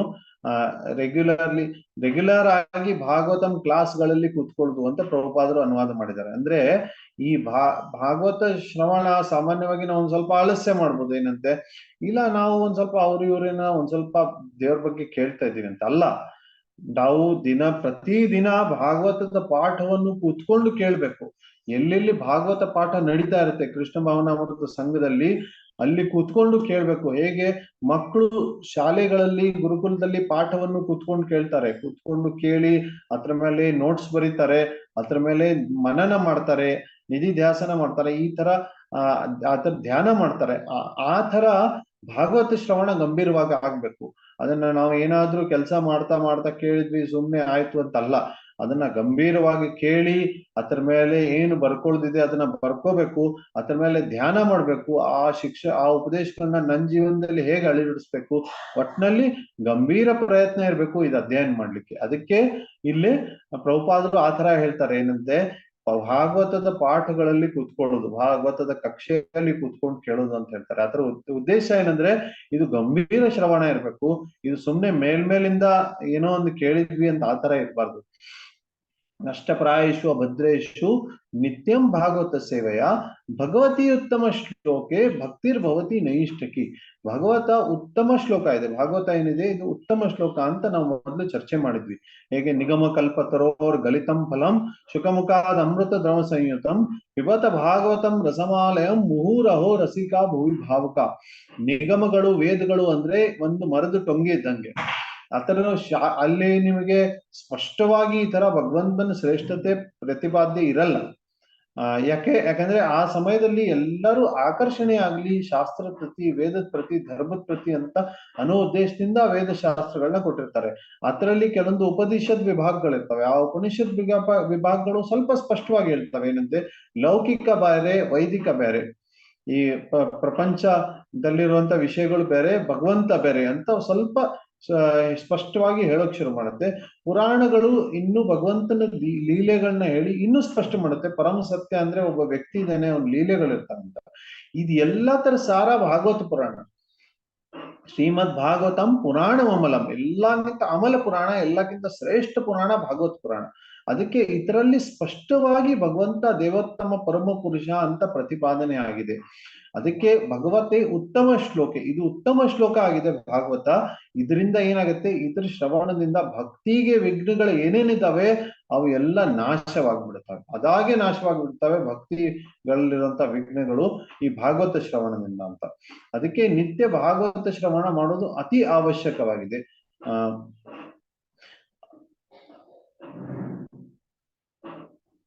ಇದರಿಂದ ಏನಾಗುತ್ತೆ, ಇದ್ರ ಪರಿಣಾಮ ಏನಾಗುತ್ತೆ, ಸರಿ ಪ್ರತಿದಿನ ಭಾಗವತ ಶ್ರವಣ ಮಾಡೋದ್ರಿಂದ ಪರಿಣಾಮ ಏನಾಗುತ್ತೆ, ಇದನ್ನ ಪ್ರಭುಪಾದರು ಈ ತಾತ್ಪರ್ಯದಲ್ಲಿ ಏನ್ ಬರೀತಾರೆ, ಲೌಕಿಕ ಅಂತ ಅನ್ಕೋಬೇಡಿ ಇದರಿಂದ ಇದೇನಾಗುತ್ತೆ ಅಂತ ಸಾಮಾನ್ಯ ಅಂತ ಅನ್ಕೊಳ್ಬೇಡಿ. ಏನೋ ಒಂದು ಧ್ವನಿ ಬರ್ತಾ ಇದೆ, ಬಹಳಷ್ಟು ವಿಷಯಗಳನ್ನ ಕೇಳ್ತೀವಿ, ಈ ಭಾಗವತದೊಂದು ವಿಷಯಗಳನ್ನ ಕೇಳ್ತೀವಿ, ಅದೇನ್ ದೊಡ್ಡ ವಿಷಯ ಅಂತ ಅನ್ಕೋಬಾರ್ದು. ಏವಂ ಪ್ರಸನ್ನ ಮನಸ್ಸೋ ಭಗವದ್ ಭಕ್ತಿ ಯೋಗತ, ಮನಸ್ಸ ಪ್ರಸನ್ನ ಆಗುತ್ತೆ ಪ್ರತಿದಿನ ಭಾಗವತ ಶ್ರವಣ ಮಾಡೋದ್ರಿಂದ. ಯಾಕಂದ್ರೆ ಭಾಗವತ ಶ್ರವಣ ಮಾಡೋದ್ರಿಂದ ಹೃದಯ ಶುದ್ಧಿ ಆಗುತ್ತೆ. ಹೃದಯ ಶುದ್ಧಿ ಆಗಿ ಭಕ್ತಿಯಲ್ಲಿ ಸೇವೆ ಮಾಡ್ಬೇಕು, ಭಗವಂತನ ಭಕ್ತಿ ಸೇವೆ ಮಾಡ್ಬೇಕು ಅಂತ ಅನ್ನುವಂತ ಉತ್ಸಾಹ ಬರುತ್ತೆ. ಆ ಉತ್ಸಾಹದಿಂದ ಯಾವಾಗ ಭಗವಂತನ ಭಕ್ತಿ ಸೇವೆ ಮಾಡ್ತೀವಿ, ಭಾಗವತರ ಸಂಘದಲ್ಲಿ ಯಾವಾಗ ಭಕ್ತಿ ಸೇವೆ ಮಾಡ್ತೀವಿ, ಅವಾಗ ಅದಾಗ ಏನಾಗುತ್ತೆ ಅಂದ್ರೆ ಮನಸ್ಸು ಪ್ರಸನ್ನವಾಗುತ್ತೆ. ನಮಗೆ ಬೇಕಾಗಿರೋದು ಅದೇ ಅಲ್ಲ. ಇವತ್ತಿನ ಕಾಲದಲ್ಲಿ ಎಷ್ಟು ಸೌಲಭ್ಯಗಳಿದಾವೆ ಇಂದ್ರಿಯಗಳ ಪ್ರಸನ್ನತೆಗೋಸ್ಕರ, ಆದ್ರೆ ಅಷ್ಟು ಎಲ್ಲಾ ಸೌಲಭ್ಯ ಇದ್ದು ಕೂಡ ಜನರು ಮನಸ್ಸು ಪ್ರಸನ್ನವಾಗಿಲ್ಲ, ಮನಸ್ಸು ವಿಚಲಿತವಾಗಿದೆ. ಅದು ಇವತ್ತಿನ ಪರಿಸ್ಥಿತಿ. ಅದಕ್ಕೆ ಇವತ್ತು ನೋಡಿ ನೀವು ಮನೋವೈದ್ಯರ ಸಂಖ್ಯೆ ಜಾಸ್ತಿ ಆಗ್ತಿದೆ, ಸೈಕ್ಯಾಟ್ರಿಸ್ಟ್ಗಳ ಸಂಖ್ಯೆ ಜಾಸ್ತಿ ಆಗ್ತಿದೆ. ಅಮೆರಿಕದಲ್ಲಿ ಸ್ವಲ್ಪ ವರ್ಷದಿಂದ ಹೇಳ್ತಾ ಇದ್ರು, ಪ್ರತಿಯೊಬ್ಬ ವ್ಯಕ್ತಿಗೆ ಒಬ್ಬ ಸೈಕ್ಯಾಟ್ರಿಸ್ಟ್ ಮನೋವೈದ್ಯ ಇದ್ದಾನೆ ಮಾರ್ಗದರ್ಶನ ಕೊಡ್ಲಿಕ್ಕಂತೆ. ಈ ಮನೋವೈದ್ಯರು ಇಷ್ಟು ಜನರು ನೋವು ಕಷ್ಟ ಎಲ್ಲ ಕೇಳಿಸ್ಕೊಂಡು ಅವ್ರಿಗೆ ಮಾನಸಿಕ ರೋಗ ಆಗ್ಲಿಕ್ಕೆ ಶುರು ಆಯ್ತಂತೆ. ಅದಕ್ಕೆ ಅವ್ರಿಗೆ ಮಾರ್ಗದರ್ಶನ ಕೊಡ್ಲಿಕ್ಕೆ ಬೇರೆ ಮನೋವೈದ್ಯರು ಇದ್ದಾರಂತೆ ಅಮೆರಿಕದಲ್ಲಿ. ಆ ತರ ಪರಿಸ್ಥಿತಿ ಬಂದಿದೆ. ಯಾಕಂದ್ರೆ ಯಾರ್ದು ಮನಸ್ಸು ಪ್ರಸನ್ನವಾಗಿಲ್ಲ, ಮನಸ್ಸು ವಿಚಲಿತವಾಗಿದೆ. ಆ ವಿಚಲಿತ ಮನಸ್ಸಿನಿಂದ, ಇಂದ್ರಿಯ ಭೋಗದಿಂದ ಯಾವ ಕಾರಣಕ್ಕೂ ಮನಸ್ಸು ಪ್ರಸನ್ನ ಆಗಲ್ಲ. ಆ ಮನಸ್ಸು ಪ್ರಸನ್ನ ಆಗೋದು ಹರಿಕಥೆಯಿಂದ ಮಾತ್ರ, ಅದ್ ಬಿಟ್ಟು ಬೇರೆ ಯಾವ ರೀತಿಯಿಂದ ಆಗಲ್ಲ ಅಂತ ಇಲ್ಲಿ ಸ್ಪಷ್ಟವಾಗಿ ಶಾಸ್ತ್ರದಲ್ಲಿ ಹೇಳಿದೆ. ಕನಿಷ್ಠವಾಗಿ ಭಕ್ತರಿಗೆ ಇದು ಸ್ಪಷ್ಟವಾಗಿ ಗೊತ್ತಿರ್ಬೇಕು, ಏನಂತೆ ಹರಿಕಥಾ ಶ್ರವಣದಿಂದ ಅಷ್ಟೇ ಮನಸ್ಸು ಪ್ರಸನ್ನ ಆಗುತ್ತೆ, ಬೇರೆ ಯಾವ ರೀತಿಯಿಂದ ಮನಸ್ಸು ಪ್ರಸನ್ನ ಆಗಲಿ ಸಾಧ್ಯ ಇಲ್ಲ ಅಂತ. ಏವಂ ಪ್ರಸನ್ನ ಮನಸ್ಸು ಭಗವತ್ ಭಕ್ತಿ ಯೋಗತಃ, ಭಕ್ತಿ ಯೋಗದಿಂದ ಮನಸ್ಸು ಪ್ರಸನ್ನ ಆಗುತ್ತೆ. ಅಂದ್ರೆ ಎಲ್ಲರೂ ಕೃಷ್ಣ ಭಕ್ತಿಯಲ್ಲಿ ತೊಡಗಿದಾಗ, ಹರಿಕತೆ ಶ್ರವಣ ಆದಾಗ ಹೃದಯ ಶುದ್ಧಿ ಆಗುತ್ತೆ. ಆ ಶುದ್ಧ ಹೃದಯದಿಂದ ಭಕ್ತಿಯಲ್ಲಿ ತೊಡಗ್ತೀವಿ. ಆ ಭಕ್ತಿಯಲ್ಲಿ ತೊಡಗಿದಾಗ ಇದು ಇನ್ನೊಂದು ಚಕ್ರ ನಿರ್ಮಾಣ ಆಗುತ್ತೆ. ನಾವು ಮೊದಲು ಒಂದು ಚಕ್ರ, ಕೆಳಗಡೆ ಹೋಗುವಂತ ಚಕ್ರವನ್ನು ನೋಡಿದ್ವಿ. ಏನು? ರಜೋ ತಮ ಗುಣ ಪ್ರಭಾವದಿಂದ, ಸತ್ವಗುಣ ಪ್ರಭಾವದಿಂದ ನಾವು ಕರ್ಮಗಳನ್ನ ಮಾಡ್ತೀವಿ. ಆ ಕರ್ಮಗಳಿಂದ ಶರೀರ ನಿರ್ಮಾಣ ಆಗುತ್ತೆ. ಆ ನಿರ್ಮಾಣವಾದ ಶರೀರ ಏನ್ ಮಾಡುತ್ತೆ? ಇನ್ನಷ್ಟು ಕರ್ಮಗಳನ್ನ ಮಾಡಿಸುತ್ತೆ. ಆ ತರ ಕೆಳಗೆ ಇಳಿತಾ ಹೋಗ್ತಾರೆ. ಇಲ್ಲೇನಾಗಿದೆ? ಮೇಲೆ ಬರುವಂತ ಇನ್ನೊಂದು ಚಕ್ರ ಇದೆ. ಭಾಗವತ ಶ್ರವಣದಿಂದ ಭಕ್ತಿ ಮಾಡ್ಬೇಕು ಅನ್ನುವಂತ ಭಾವನೆ ಬರುತ್ತೆ ಹೃದಯ ಶುದ್ಧಿಯಾಗಿ. ಆ ಭಕ್ತಿ ಭಾವನೆಯಿಂದ ಭಕ್ತರ ಸಂಘವನ್ನು ತಗೊಳ್ತೇವೆ. ಆ ಭಕ್ತರ ಸಂಘದಿಂದ ಏನಾಗುತ್ತೆ? ಇನ್ನಷ್ಟು ಭಾಗವತ ಶ್ರವಣ ಮಾಡ್ಬೇಕು ಅನ್ನೋ ಉತ್ಸಾಹ ಬರುತ್ತೆ. ಆ ಇನ್ನಷ್ಟು ಭಾಗವತ ಶ್ರವಣ ಮಾಡೋದ್ರಿಂದ ಇನ್ನಷ್ಟು ಹೃದಯ ಶುದ್ಧಿಯಾಗಿ ಇನ್ನೂ ಪರಿವರ್ತನೆ ಅಂತ. ಅದಕ್ಕೆ ಇಲ್ಲಿ ಒಂದು ಹೊಸ ಚಕ್ರ ನಿರ್ಮಾಣ ಆಗುತ್ತೆ, ಮೇಲೆ ಪ್ರಗತಿ ಆಗುವಂತ ಚಕ್ರ. ಅವಾಗ ಕೆಳಗೆ ಇಳಿಯುವಂತ ಚಕ್ರ ನಿರ್ಮಾಣ ಆಗಿತ್ತು, ಈಗ ಮೇಲೆ ಪ್ರಗತಿ ಮಾಡುವಂತ ಚಕ್ರ ನಿರ್ಮಾಣ ಆಗುತ್ತೆ. ಅದಕ್ಕೆ ಇದು ಭಗವಂತನ ಕೃಪೆಯಿಂದ ಅಷ್ಟೇ ಸಾಧ್ಯ. ಭಗವಂತ ಹರಿಕಥೆಯನ್ನು ಮನುಷ್ಯ ಸಮಾಜದಲ್ಲಿ ಕೊಟ್ಟಿದ್ದಾನೆ. ಅದರಿಂದ ಏನಾಗುತ್ತೆ ಅಂದ್ರೆ ಈ ಪ್ರಗತಿ ಮುಂದೆ ನಮ್ಗೆ ಮೇಲೆ ಮೇಲೆ ಹೋಗಿಸ್ತಾ ಇರುತ್ತೆ. ಅದಕ್ಕೆ ಈ ಭಗವತ್ ತತ್ವ ವಿಜ್ಞಾನವನ್ನು ಅರ್ಥ ಮಾಡ್ಕೋಬೇಕು. ಈ ಭಗವತ್ ತತ್ವ ವಿಜ್ಞಾನದಿಂದ ಅಷ್ಟೇ ಮುಕ್ತಿ ಸಾಧ್ಯ. ಭಗವತ್ ತತ್ವ ವಿಜ್ಞಾನ ಮುಕ್ತ ಸಂಘಸ್ಯ ಜಾಯತೆ. ಇದಿಲ್ಲ ಅಂದ್ರೆ ಸಾಧ್ಯ ಇಲ್ಲ. ಸಾಮಾನ್ಯವಾಗಿ ಜನರಿಗೆ ಭಗವಂತನ ಜೊತೆಗೆ ಭಾವನಾತ್ಮಕ ಸಂಬಂಧ ಇರುತ್ತೆ. ಭಾವನಾತ್ಮಕ ಸಂಬಂಧ ಅಂದ್ರೆ ನಾನು ಭಗವಂತನಿಗೆ ಸೇವೆ ಮಾಡ್ಬೇಕು ಅಂತ ಎಷ್ಟೋ ಜನರು ಏನ್ ಮಾಡ್ತಾರೆ? ವಿಗ್ರಹ ಸೇವೆ ಮಾಡ್ತಾರೆ, ತಮ್ಮ ಭಾವನೆ ಅನುಸಾರವಾಗಿ ಸೇವೆ ಮಾಡ್ತಾರೆ. ತಮಗೇನ್ ಇಷ್ಟ ಅದನ್ನ ಭಗವಂತನಿಗೆ ಕೊಡ್ತಾರೆ, ತಮಗೇನ್ ಇಷ್ಟ ಆ ಕೆಲಸಗಳನ್ನ ಮಾಡ್ತಾರೆ. ಆದ್ರೆ ಭಗವಂತನ ತತ್ವವಿಜ್ಞಾನದ ಬಗ್ಗೆ ಆಲಸ್ಯ ಇರುತ್ತೆ. ಅದಕ್ಕೆ ಬಹಳಷ್ಟು ಜನ ವಿಗ್ರಹ ಸೇವೆ ಉತ್ಸಾಹದಿಂದ ಮಾಡ್ತಾರೆ, ಅಥವಾ ಭಗವಂತನಿಗೋಸ್ಕರ ಅಡಿಗೆ ಮಾಡೋದು ಉತ್ಸಾಹದಿಂದ ಮಾಡ್ತಾರೆ, ಬೇರೆ ಎಲ್ಲ ಕೆಲಸಗಳನ್ನ ಉತ್ಸಾಹದಿಂದ ಮಾಡ್ತಾರೆ, ದೇವಸ್ಥಾನದಲ್ಲಿ ಕೀರ್ತನೆ ಮಾಡ್ಬೋದು ಉತ್ಸಾಹದಿಂದ, ಕ್ಲಾಸ್ ಟೈಮಲ್ಲಿ ಹೋಗ್ಬಿಟ್ಟಿರ್ತಾರೆ ಎಲ್ಲೋ. ಯಾಕಂದ್ರೆ ಆ ಹರಿಕಥ ರುಚಿ ಇರಲ್ಲ. ಆ ತರ ಆಗ್ಬಾರ್ದು. ಇದು ಹರಿಕಥ ಅತಿ ಅವಶ್ಯಕವಾಗಿದೆ ನಮ್ಮ ಭಕ್ತಿಯ ಪ್ರಗತಿಗೋಸ್ಕರ. ಅದಕ್ಕೆ ನಿತ್ಯ ಭಾಗವತ ಶ್ರವಣ ಮಾಡ್ಬೇಕು. ಇದರಲ್ಲಿ ಕೆಲವೊಂದು ನಾವು ಮೊನ್ನೆ ಚರ್ಚೆ ಮಾಡಿದ್ವಿ. ಭೂಮಿ, ಅಗ್ನಿ, ವಾಯು, ಆಕಾಶ, ತೇಜ, ಇದು ಸೃಷ್ಟಿ ಆಗ್ತಾ ಇದೆ ಪ್ರಪಂಚದಲ್ಲಿ. ಭೂಮಿ, ಪ್ರತಿಯೊಂದು ವಸ್ತುಗಳಲ್ಲಿ ಪಂಚಭೂತಗಳಿದ್ದಾವೆ. ಇದನ್ನೆಲ್ಲ ಮೊನ್ನೆ ಭಗವದ್ಗೀತೆಯಲ್ಲಿ ಚರ್ಚೆ ಮಾಡಿದ್ವಿ. ಇದು ಎಲ್ಲ ಏನ್ ಪ್ರಯೋಜನ ಅಂತ ಅನ್ಸುತ್ತೆ? ಈ ಪದಾರ್ಥಗಳ ಜ್ಞಾನ ಏನ್ ಪ್ರಯೋಜನ ಇದೆ? ಭಾಗವತ ದ್ವಿತೀಯ ಸ್ಕಂದದಲ್ಲಿ ಓದ್ತಾ ಇದ್ದಾಗ ಅಲ್ಲಿ ಕಾಣ್ತೇವೆ ಏನಂತೆ, ಈ ತರ ವಿರಾಟ ಪುರುಷ ಇದ್ದಾನೆ, ಆ ಒಂದು ರೂಪದಲ್ಲಿ ಈ ಅಂಗದಲ್ಲಿ ಈ ದೇವತೆಗಳಿದ್ದಾರೆ, ಈ ಅಂಗದಲ್ಲಿ ಈ ಲೋಕ ಇದೆ, ಈ ಭಾಗದಲ್ಲಿ ಇದಿದೆ. ಏನು ಪ್ರಯೋಜನ? ಇದನ್ನೆಲ್ಲ ಕೇಳಿ ಅಂತ ಒಂದೊಂದ್ಸರಿ ಅನ್ಸುತ್ತೆ. ಆದ್ರೆ ಆತರ ಅಲ್ಲ. ಈ ಭಾಗವತ ಶ್ರವಣದಲ್ಲಿ ಭಗವಂತನ ಐಶ್ವರ್ಯ ಎಲ್ಲೆಲ್ಲಿದೆ ಅಂತ ಗೊತ್ತಾಗೋದು ಅದು ಭಾಗವತ ಶ್ರವಣದ ಭಾಗ. ಅದಕ್ಕೆ ಇವೆಲ್ಲ ಭಾಗಗಳನ್ನ ಕೇಳ್ಬೇಕು. ಭಗವದ್ಗೀತೆಯನ್ನು ಕೂಡ ಕೇಳ್ಬೇಕು, ಭಾಗವತವನ್ನು ಕೂಡ ಕೇಳ್ಬೇಕು. ಯಾರು ಸಿದ್ಧಾಂತ ಹೇಳ್ತಾರೆ ಅದನ್ನ ಕೂಡ ಗಂಭೀರವಾಗಿ ಕೇಳ್ಬೇಕು. ಬರೀ ಕಥೆಗಳು ಅಷ್ಟೇ ಕೇಳಿದ್ವಿ ಅಂದ್ರೆ ನಮ್ಗೆ ಇನ್ನೂ ತನಕ ಭಾಗವತದ ಪ್ರತಿ ರುಚಿ ಬಂದಿಲ್ಲ ಅಂತ ಅರ್ಥ. ನೋಡಿ, ಭಾಗವತ 10ನೇ ಸ್ಕಂದದಲ್ಲಿ ರಾಧಾಕೃಷ್ಣನ್ ಲೀಲೆಗಳಿದಾವೆ, ರಾಸಲೀಲೆ ಬಗ್ಗೆ ಇದೆ. ಈ ರಾಸ ಪಂಚಾಧ್ಯಾಯ 5 ಅಧ್ಯಾಯಗಳಲ್ಲಿ ರಾಸಲೀಲೆ ಬಗ್ಗೆ ವರ್ಣನೆ ಇದೆ. ಆದ್ರೆ ಅದಕ್ಕಿಂತ ಮುಂಚೆ 10 ಸ್ಕಂದಗಳು ಶುಕದೇವ ಗೋಸ್ವಾಮಿ ಎಷ್ಟು ಸಿದ್ಧಾಂತವನ್ನು ಕೊಟ್ಟಿದ್ದಾರೆ. ಆರಂಭದಲ್ಲಿ ಸಿದ್ಧಾಂತ ಇರುತ್ತೆ, ಆಮೇಲೆ ಕುಂತಿದೇವಿ ಒಂದ್ ಸ್ವಲ್ಪ ಸಿದ್ಧಾಂತ ಹೇಳ್ತಾರೆ, ಮುಂದೆ ಹೋಗ್ತಾ ಹೋಗ್ತಾ ಕಪಿಲ ಮುನಿ ಸಾಂಖ್ಯಯೋಗ ಅಂತ ಹೇಳಿ ವಿಸ್ತಾರವಾಗಿ ಶರೀರ ಆತ್ಮದ ಬಗ್ಗೆ ಅಂತರವನ್ನು ಹೇಳ್ತಾರೆ. ಮುಂದೆ ಹೋಗ್ತಾ ಹೋಗ್ತಾ ಪಂಚಮ ಸ್ಕಂದದಲ್ಲಿ ಋಷಭದೇವರು ಶರೀರ ಅಲ್ಲ ಆತ್ಮ ಇದ್ದೇವೆ ನಾವು, ಅದನ್ನೇ ನೆನಪು ಮಾಡ್ಕೊಳ್ತಾ ಇದ್ದಾರೆ. ಪಂಚಮ ಸ್ಕಂದ ಅಂದ್ರೆ ಮಧ್ಯದಲ್ಲಿ ಬಂದಿದ್ದೇವೆ ನಾವು. ಇವಾಗ ಕೃಷ್ಣ ಲೀಲೆಯ ಬಗ್ಗೆ ಚರ್ಚೆ ಮಾಡ್ಲಿಕ್ಕೆ ಜಾಸ್ತಿ ಆಗಿರ್ಬೇಕು. ಇಲ್ಲ, ಆ ಸಮಯದಲ್ಲೂ ಕೂಡ ಋಷಭದೇವರು ಏನ್ ಹೇಳ್ತಾರೆ? ನಾವು ಶರೀರ ಅಲ್ಲ, ನಾವು ಆತ್ಮ ಇದ್ದೇವಿ ಅನ್ನುವಂಥದ್ದನ್ನೇ ಹೇಳ್ತಾರೆ. 7ನೇ ಸ್ಕಂದಕ್ಕೆ ಬಂದಾಗ ಪ್ರಹ್ಲಾದ ಮಹಾರಾಜರು ತಮ್ಮ ಸ್ನೇಹಿತರಿಗೆ ಅದೇ ಉಪದೇಶಗಳನ್ನ ಕೊಡ್ತಾರೆ. ಏನಂತೆ? ನಾವು ಶರೀರ ಅಲ್ಲ, ನಾವು ಆತ್ಮ ಇದ್ದೇವೆ ಅಂತ. ಅದಕ್ಕಿಂತ ಮುಂಚೆ 6ನೇ ಸ್ಕಂದದಲ್ಲಿ ಚಿತ್ರಕೇತುವಿನ ಮಗು, ಒಂದು ಪುಟ್ಟ ಮಗು, ಆ ಶಿಶು ಏನು ಸ್ತುತಿ ಮಾಡುತ್ತೆ, ಅದರಲ್ಲೂ ಕೂಡ ನಾವು ಶರೀರ ಅಲ್ಲ, ನಾವು ಆತ್ಮ ಇದ್ದೀವಿ, ಭಗವದ್ಗೀತೆಯ ಸಿದ್ಧಾಂತವನ್ನೇ ಕೊಡುತ್ತೆ. ಮುಂದೆ ಹೋಗ್ತಾ ಹೋಗ್ತಾ 8ನೇ ಸ್ಕಂದ ಇದೆ, 9ನೇ ಸ್ಕಂದ ಇದೆ, 10ನೇ ಸ್ಕಂದದಲ್ಲಿ ಇನ್ನಂತೂ ಕೃಷ್ಣನ್ ಲೀಲೆ ಅಷ್ಟೇ ಇರ್ಬೇಕಪ್ಪ, ಭಗವದ್ಗೀತೆ ಇರಬಾರ್ದು. ಇಲ್ಲ, ಆರಂಭದಲ್ಲಿ ವಸುದೇವರು ಕಂಸರಿಗೆ ಮತ್ತೆ ನೋಡಪ್ಪ, ಶರೀರ ಇಲ್ಲ, ನೀನು ಆತ್ಮ ಇದೀಯಾ, ಯಾಕೆ ನೀನು ಶರೀರದ ಆಸಕ್ತಿಗಳನ್ನ ಇಟ್ಕೊಳ್ತೀಯಾ? ಅದಕ್ಕೆ ಒಂದು ಹುಳದ ಉದಾಹರಣೆ ಕೊಡ್ತಾರೆ. ಹೇಗೆ ಹುಳ ಒಂದು ಎಲೆ ಬಿಟ್ಟು ಇನ್ನೊಂದು ಎಲೆ ಹತ್ತುತ್ತೆ, ಆಮೇಲೆ ಮೊದಲೇ ಎಲೆದಿಂದ ಕಾಲನ್ನ ತೆಗೆಯುತ್ತೆ, ಆ ತರ ನಾವು ಕೂಡ ಒಂದು ಶರೀರ ಬಿಟ್ಟು ಇನ್ನೊಂದು ಶರೀರ ಧಾರಣೆ ಮಾಡ್ತೀವಿ. 10ನೇ ಸ್ಕಂದದಲ್ಲಿ ಈ ವಿಷಯಗಳನ್ನ ಹೇಳಿದ್ದಾರೆ. ಅದಕ್ಕೆ ಯಾಕೆ ಈ ತರ, ಯಾಕಂದ್ರೆ ಇದನ್ನ ನಾವು ಮರೆತು ಹೋಗ್ತೇವೆ, ಪದೇ ಪದೇ ನಾವು ಈ ಸಿದ್ಧಾಂತವನ್ನು ಮರೆತು ಹೋಗ್ತೇವೆ, ಭಗವಂತನ ತತ್ವವಿಜ್ಞಾನವನ್ನು ಮರೆತು ಹೋಗ್ತೇವೆ. ಅದನ್ನ ಮತ್ತೆ ಮತ್ತೆ ನೆನಪು ಮಾಡೋದು ಅವಶ್ಯಕವಾಗಿದೆ. ಈ ವಿಷಯದಲ್ಲಿ ಇನ್ನೂ ಬಹಳಷ್ಟಿದೆ, ಯಾಕಂದ್ರೆ ಈ ಎಲ್ಲ 5 ಶ್ಲೋಕಗಳು ಒಂದಕ್ಕೊಂದು ಸಂಬಂಧಿಸಿದಿತ್ತು. ಅದಕ್ಕೆ ಇನ್ನೂ ಬಹಳಷ್ಟು ಮಾತಾಡೋದಿದೆ, ಅದನ್ನೆಲ್ಲ ನಾಳೆ ಚರ್ಚೆ ಮಾಡುವಂತೆ.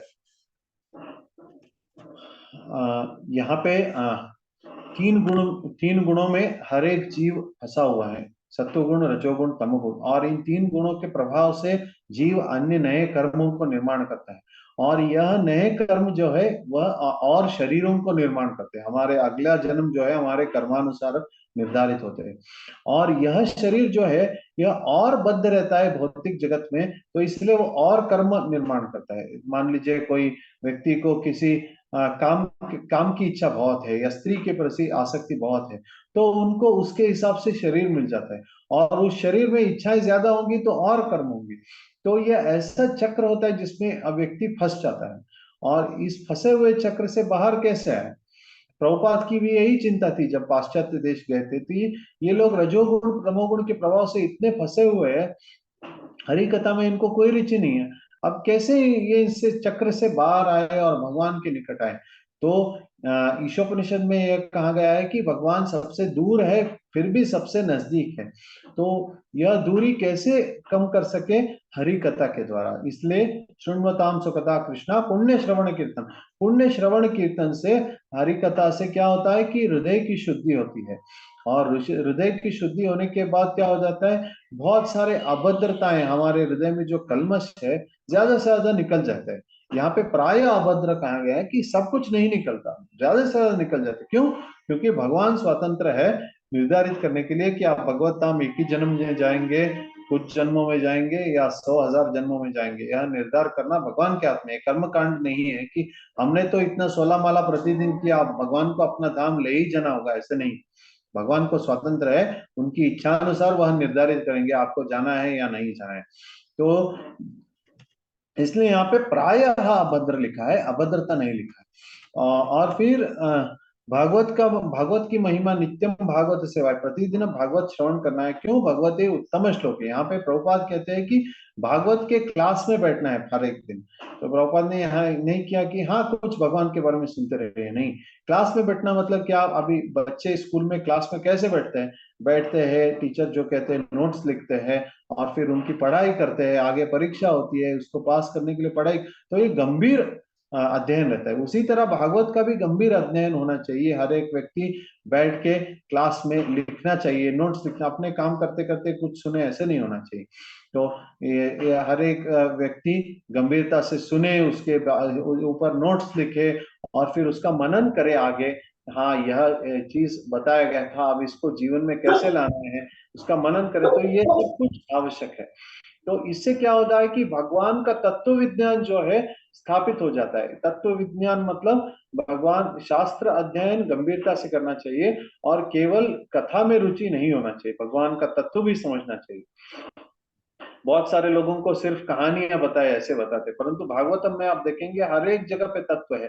तो पहले आरंभ से 3रे स्कंद में कपिल मुनि भगवान के तत्व को बताते हैं, फिर 5वें स्कंद में ऋषभ देव भगवान के तत्व को, हम शरीर नहीं है हम आत्मा है, यहाँ से शुरू करते हैं सब लोग। कपिल देव भी शुरू करते हैं, ऋषभ देव भी शुरू करते हैं। 7वें स्कंद में प्रहलाद महाराज भी वही शुरू करते हैं।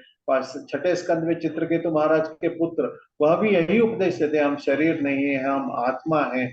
और फिर जाते जाते कम से कम 10वें स्कंद में केवल भगवान की कहानियां नहीं, वहां पे भी वसुदेव कंस को बताते, भैया हम शरीर नहीं है हम आत्मा है, क्यों आप इतने इच्छुक है अपने शरीर के बारे में, एक दिन नश्वर है ये शरीर। तो 10वें स्कंद में भी यह बताया। क्यों? क्योंकि यह तत्व ज्ञान सुनना बहुत आवश्यक है। हम भूल जाते हैं कि हम आत्मा है, शरीर नहीं है। वह ज्यादा से ज्यादा शरीर के स्तर पे ही हम कार्य करते हैं, इसलिए प्रति क्षण हमें याद दिलाना पड़ता है। तो यह तत्व विज्ञान अति आवश्यक है, और इससे और बहुत सारी चीजें चर्चा योग्य। ये सब कुछ इसी श्लोक के बारे में कल चर्चा करें। ಏನಾದ್ರೂ ಪ್ರಶ್ನೆಗಳಿದ್ರೆ ಕೇಳ್ಬೋದು।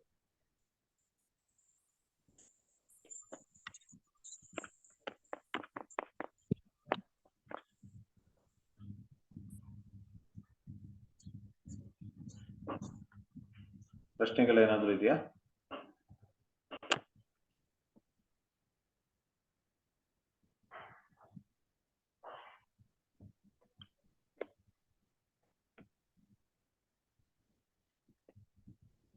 ಸರಿ, ನಾನು ಪ್ರಶ್ನೆ ಕೇಳ?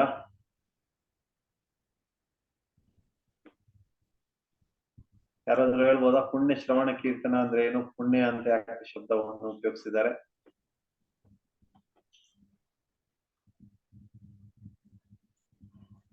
ಹರೇ ಕೃಷ್ಣ, ಕೇಳಿಸ್ಕೊಳ್ತಾ ಇದ್ದೀರಾ ಎಲ್ಲರೂ? ಶ್ರವಣ ಅಂದ್ರೆ ಕೇಳಿಸ್ಕೊಳೋದಲ್ವಾ ಪ್ರಭುಜಿ? ಹೌದು. ಪುಣ್ಯ ಅನ್ನೋ ಶಬ್ದವನ್ನು ಯಾಕೆ ಉಪಯೋಗಿಸಿದ್ದಾರೆ? ಇದು ಸ್ವರ್ಗಕ್ಕೆ ಹೋಗೋ ಪುಣ್ಯನ ಅಥವಾ ಏನಾದ್ರೂ ಭೌತಿಕ ಲಾಭ ಸಿಗುವಂತ ಪುಣ್ಯನ? ಹರೇ ಕೃಷ್ಣ ಪ್ರಭು, ಇಲ್ಲಿ ಪುಣ್ಯ ಏನಕ್ಕೆ ಯೂಸ್ ಮಾಡಿದೆ ಅಂದ್ರೆ ನಮ್ಮಲ್ಲಿ ಮಾತ್ಸರ್ಯ, ಕಾಮ, ಕ್ರೋಧ ಏನಿರುತ್ತೆ ಅದೆಲ್ಲ ದೂರ ಆಗುತ್ತೆ. ಅದರಿಂದ ನಮ್ಗೆ ಒಂದು ಒಳ್ಳೆಯ ಒಂದು ಪ್ರಗತಿ ಮಾರ್ಗ ಸಿಗುತ್ತೆ ಅಂತ ಅದಕ್ಕೆ ಪುಣ್ಯ ಯೂಸ್ ಮಾಡಿದ್ದಾರೆ. ಪ್ರಾಯೇಶು ಅಭದ್ರೇಶು, ಪ್ರಾಯ ಅಂತ ಯಾಕೆ ಶಬ್ದವನ್ನು ಬಳಸಿದ್ದಾರೆ? ಪ್ರಾಯ ಅಂದ್ರೆ ಬಹುತೇಕವಾಗಿರುವಂತ ಎಲ್ಲಾ ಅಭದ್ರಗಳು ನಾಶ ಆಗುತ್ತೆ. ಹರಿಕತೆಯಿಂದ ಎಲ್ಲಾ ಅಭದ್ರತೆ ನಾಶ ಆಗ್ಬೇಕಲ್ಲ, ಬಹುತೇಕವಾಗಿ ನಾಶ ಆಗುತ್ತೆ ಅಂತ ಯಾಕೆ ಮತ್ತೆ ವಿಶೇಷಣವನ್ನು ಕೊಟ್ಟಿದ್ದಾರೆ?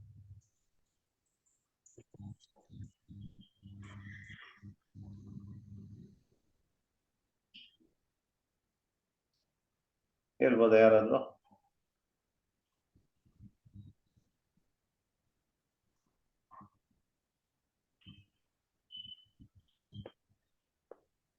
ಬಹುತೇಶ ಅಂದ್ರೆ ಭೌತಿಕ ಎಲ್ಲ ಏನ್ ನಮ್ದು ಏನ್ ಕರ್ಮಕಾಂಡ ಎಲ್ಲ ಇದೆ ಎಲ್ಲ ನಾಶ. ಮೋಸ್ಟ್ಲಿ ಅಂತ ಕೃಷ್ಣ ಶಬ್ದ ಯೂಸ್ ಮಾಡಿದಾನೆ. ಮೋಸ್ಟ್ಲಿ ಎಲ್ಲ ನಾಶ ಆಗುತ್ತೆ ಅಂತ, ಎಲ್ಲ ನಾಶ ಆಗುತ್ತೆ ಅಂತ ಹೇಳಲ್ಲ. ಆ ಮೋಸ್ಟ್ಲಿ ಅನ್ನೋ ಶಬ್ದನ ಯಾಕೆ ಯೂಸ್?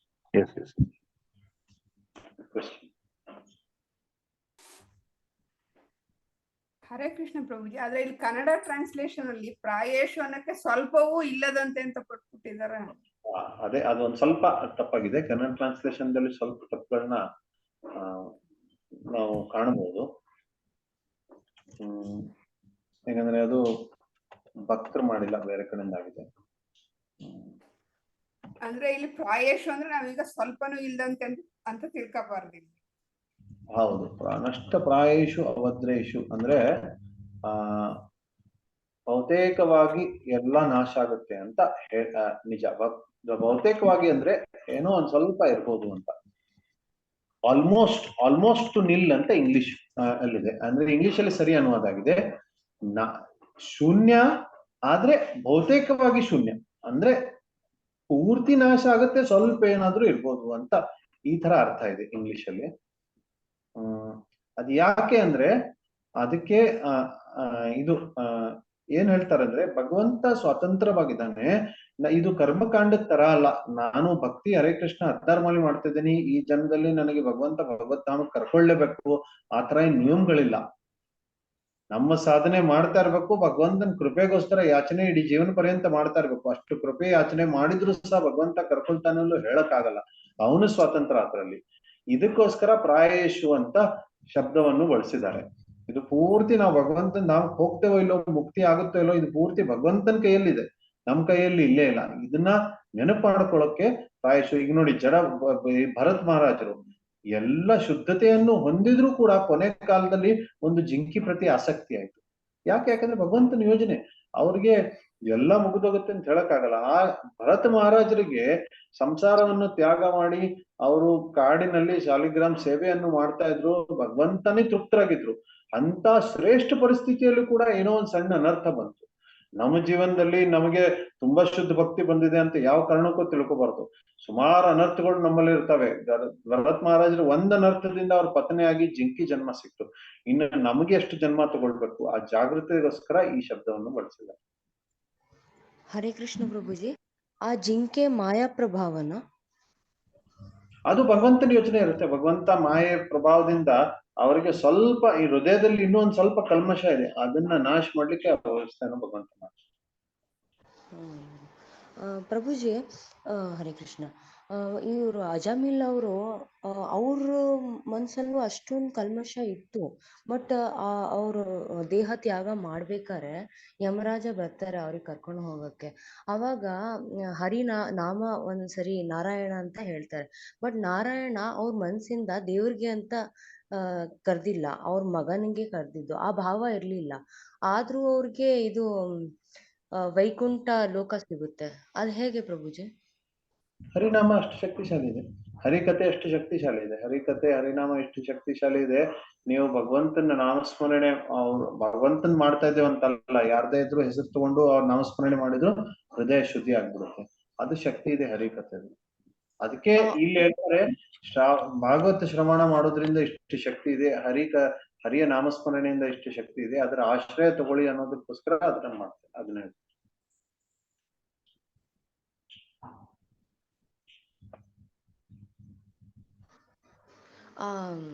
ಭಾರತ್ ಜಿ ಅವರು ಸಾಲಿಗ್ರಾಮ್ ಸೇವೆ ಮಾಡ್ತಿದ್ರು, ಅದ್ರೊಳಗೆ ಶಕ್ತಿ ಇರ್ಲಿಲ್ವಾ ಪ್ರಭುಜಿ? ಶಕ್ತಿ ಖಂಡಿತವಾಗಿತ್ತು, ಆದ್ರೆ ಕೂಡ ಪ್ರಾಯಶು ಅಂದ್ರೆ ಭಗವಂತನ ಸ್ವತಂತ್ರ ಇದೆ.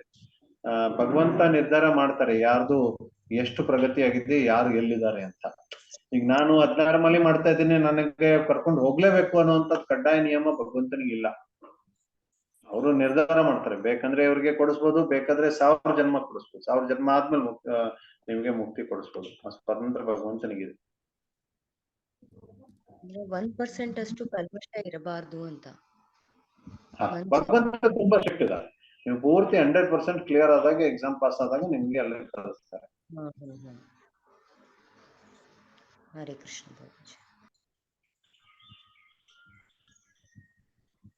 ಹರೇ ಕೃಷ್ಣ ಪ್ರಭು. ಹಾ ಪ್ರಭು. ಪ್ರಭು ಇದನ್ನ ಹೇಳ್ತಾರಲ್ಲ, ಭಗವಂತ ಭಕ್ತರ ವಶದಲ್ಲಿದ್ದಾರೆ ಅಂತ. ಸೊ ಭಕ್ತ ವಶದಲ್ಲಿದ್ದಾಗ ಭಗವಂತ ಹೆಂಗೆ ಫ್ರೀ ಅಂತ 100% ನಾವು ಹೇಳ್ಬೋದು? ಆ ಪ್ರಶ್ನೆ ಪ್ರಭು, ಅಷ್ಟೇನಿಲ್ಲ. ಅದರಲ್ಲಿ ಎರಡು ಇರ್ತವೆ. ಈಗ ನಾವು ಮಾಯೆ ಪ್ರಭಾವದಿಂದ ಏನ್ ಮಾಡಿದೇವಿ, ನಾವು ನಮ್ಮ ಪತ್ನಿಯ ವಶದಲ್ಲಿರ್ಬೋದು, ಪತಿಯ ವಶದಲ್ಲಿರ್ಬೋದು, ಅಥವಾ ನಮ್ಮ ತಂದೆ ತಾಯಿ ವಶದಲ್ಲಿರ್ಬೋದು. ಇದೆಲ್ಲ ಯಾಕೆ? ಮಾಯೆ. ನಿಜವಾಗಿ ನಾವು ಸ್ವತಂತ್ರವಾಗಿದ್ರೆ, ನಾವು ನಿಜವಾಗಿ ಮಾಯೆ ಹೊರಗಡೆ ಇದ್ರೆ ಇವ್ರು ಯಾರು ನಮಗೆ ಮಾಡ್ಲಿಕ್ಕೆ ಆಗಲ್ಲ, ಪರಿವರ್ತನೆ ಮಾಡ್ಲಿಕ್ಕೆ ಆಗಲ್ಲ ನಮ್ಮ ಮನಸ್ಸನ್ನು. ಆದ್ರೆ ಮಾಯೆ ಪ್ರಭಾವದಿಂದ ನಾವು ಎಲ್ಲರ ಪ್ರತಿ ವಶವಾಗಿರ್ತೇವಲ್ಲ, ಈ ಮಾಯೆ ಏನ್ ಮಾಡುತ್ತೆ, ಒಂದು ಸಂಬಂಧ ಕೊಡ್ತಾ ಇದೆ, ಪತ್ನಿ ಜೊತೆಗೆ, ಪತಿ ಜೊತೆಗೆ, ತಂದೆ ತಾಯಿ ಜೊತೆಗೆ ಆ ರಸ ಕೊಡ್ತಾ ಇದೆ. ಆ ರಸ ನಮಗೆ ಆನಂದ ಕೊಡ್ತಾ ಇದೆ. ಭಗವಂತನಲ್ಲಿ ಎಲ್ಲ ರಸಗಳಿದಾವೆ, ಭಗವಂತನಲ್ಲೂ ಕೂಡ ಆನಂದ ಇದೆ. ಅದಕ್ಕೆ ಭಗವಂತನಲ್ಲಿ ಆನಂದ ಹೇಗ್ ಬರುತ್ತೆ, ಅವರು ಯೋಗಮಾಯ ಅನ್ನುವಂತಹದನ್ನು ಸೃಷ್ಟಿ ಮಾಡಿದ್ದಾರೆ. ಆ ಯೋಗಮಾಯ ಏನ್ ಮಾಡುತ್ತೆ ಅಂದ್ರೆ ಲೀಲೆಗಳನ್ನ ಮಾಡುತ್ತೆ. ಲೀಲೆಗಳಂದ್ರೆ ಯಶೋಧಾಮಾಯಿ ಕೃಷ್ಣನ ಮೇಲೆ ಸಿಟ್ಟು ಮಾಡ್ಕೊಂಡಿದ್ದಾರೆ, ಕೃಷ್ಣ ಯಶೋಧಾಮಾಯಿ ಮಾತು ಕೇಳ್ತಾನೆ. ಯಾಕಂದ್ರೆ ಯೋಗಮಾಯ, ಯಶೋಧಾಮಾಯಿಗೆ ಕೃಷ್ಣ ಭಗವಂತ ಅಂತ ಗೊತ್ತಿದ್ರೆ ಲೀಲೆಗಳೇ ಆಗ್ತಾ ಇರ್ತೀವಿ. ಆದ್ರೆ ಯೋಗಮಾಯ ಪ್ರಭಾವದಲ್ಲಿ ಭಗವಂತನಿಗೂ ಕೂಡ ನಾನು ಭಗವಂತ ಇದ್ದೇನೆ ಅಂತ ಮರ್ತು ಹೋಗಿ ಅವನು ಅಧೀನ ಆಗ್ತಾನೆ ತನ್ನ ಭಕ್ತರು. ಆದ್ರೆ ಅದು ಬಹಳ ಉಚ್ಚತನ ಸ್ಥಳ, ಅದು ನಮ್ಮಂತ ಭಕ್ತರಿಗಲ್ಲ. ನಮ್ಮಂತ ಭಕ್ತರಿಗೆ ಭಗವಂತ ಅಧೀನ ಆಗ್ಲಿಕ್ಕೆ ಸಾಧ್ಯ ಇಲ್ಲ. ಅದು ಯಶೋಧಾಮಯ ಅಂತ ಮುಕ್ತ ಜೀವಿಗಳೇನಿರ್ತಾರೆ ಅವರು ಅಧೀನವಾಗಿರ್ತಾರೆ. ಆದ್ರೆ ಭಗವಂತನಲ್ಲಿ ಅಚಿಂತ್ಯ ಶಕ್ತಿ ಇದೆ, ಅಂತವ್ರ ಅಧೀನವಾಗಿ ಇದ್ರೂ ಸಹ ಅವನು ಸ್ವತಂತ್ರ ಆಗಿದ್ದಾನೆ. ಎರಡೂ ಗುಣಗಳು ಒಂದೇ ಸರಿ ಇರುವಂತ ಅಚಿಂತ್ಯ ಶಕ್ತಿ ಭಗವಂತನಲ್ಲಿದೆ, ಅದು ನಮ್ಮಲ್ಲಿ. ಎಸ್ ಪ್ರಭುಜಿ, ಧನ್ಯವಾದ. ಹರೇ ಕೃಷ್ಣ. ಸರಿ ಪ್ರಭು. ಅಭಿರಾಮ್ ಪ್ರಭು, ಕ್ಲೋಸ್ ಮಾಡೋಣ ಈಗ.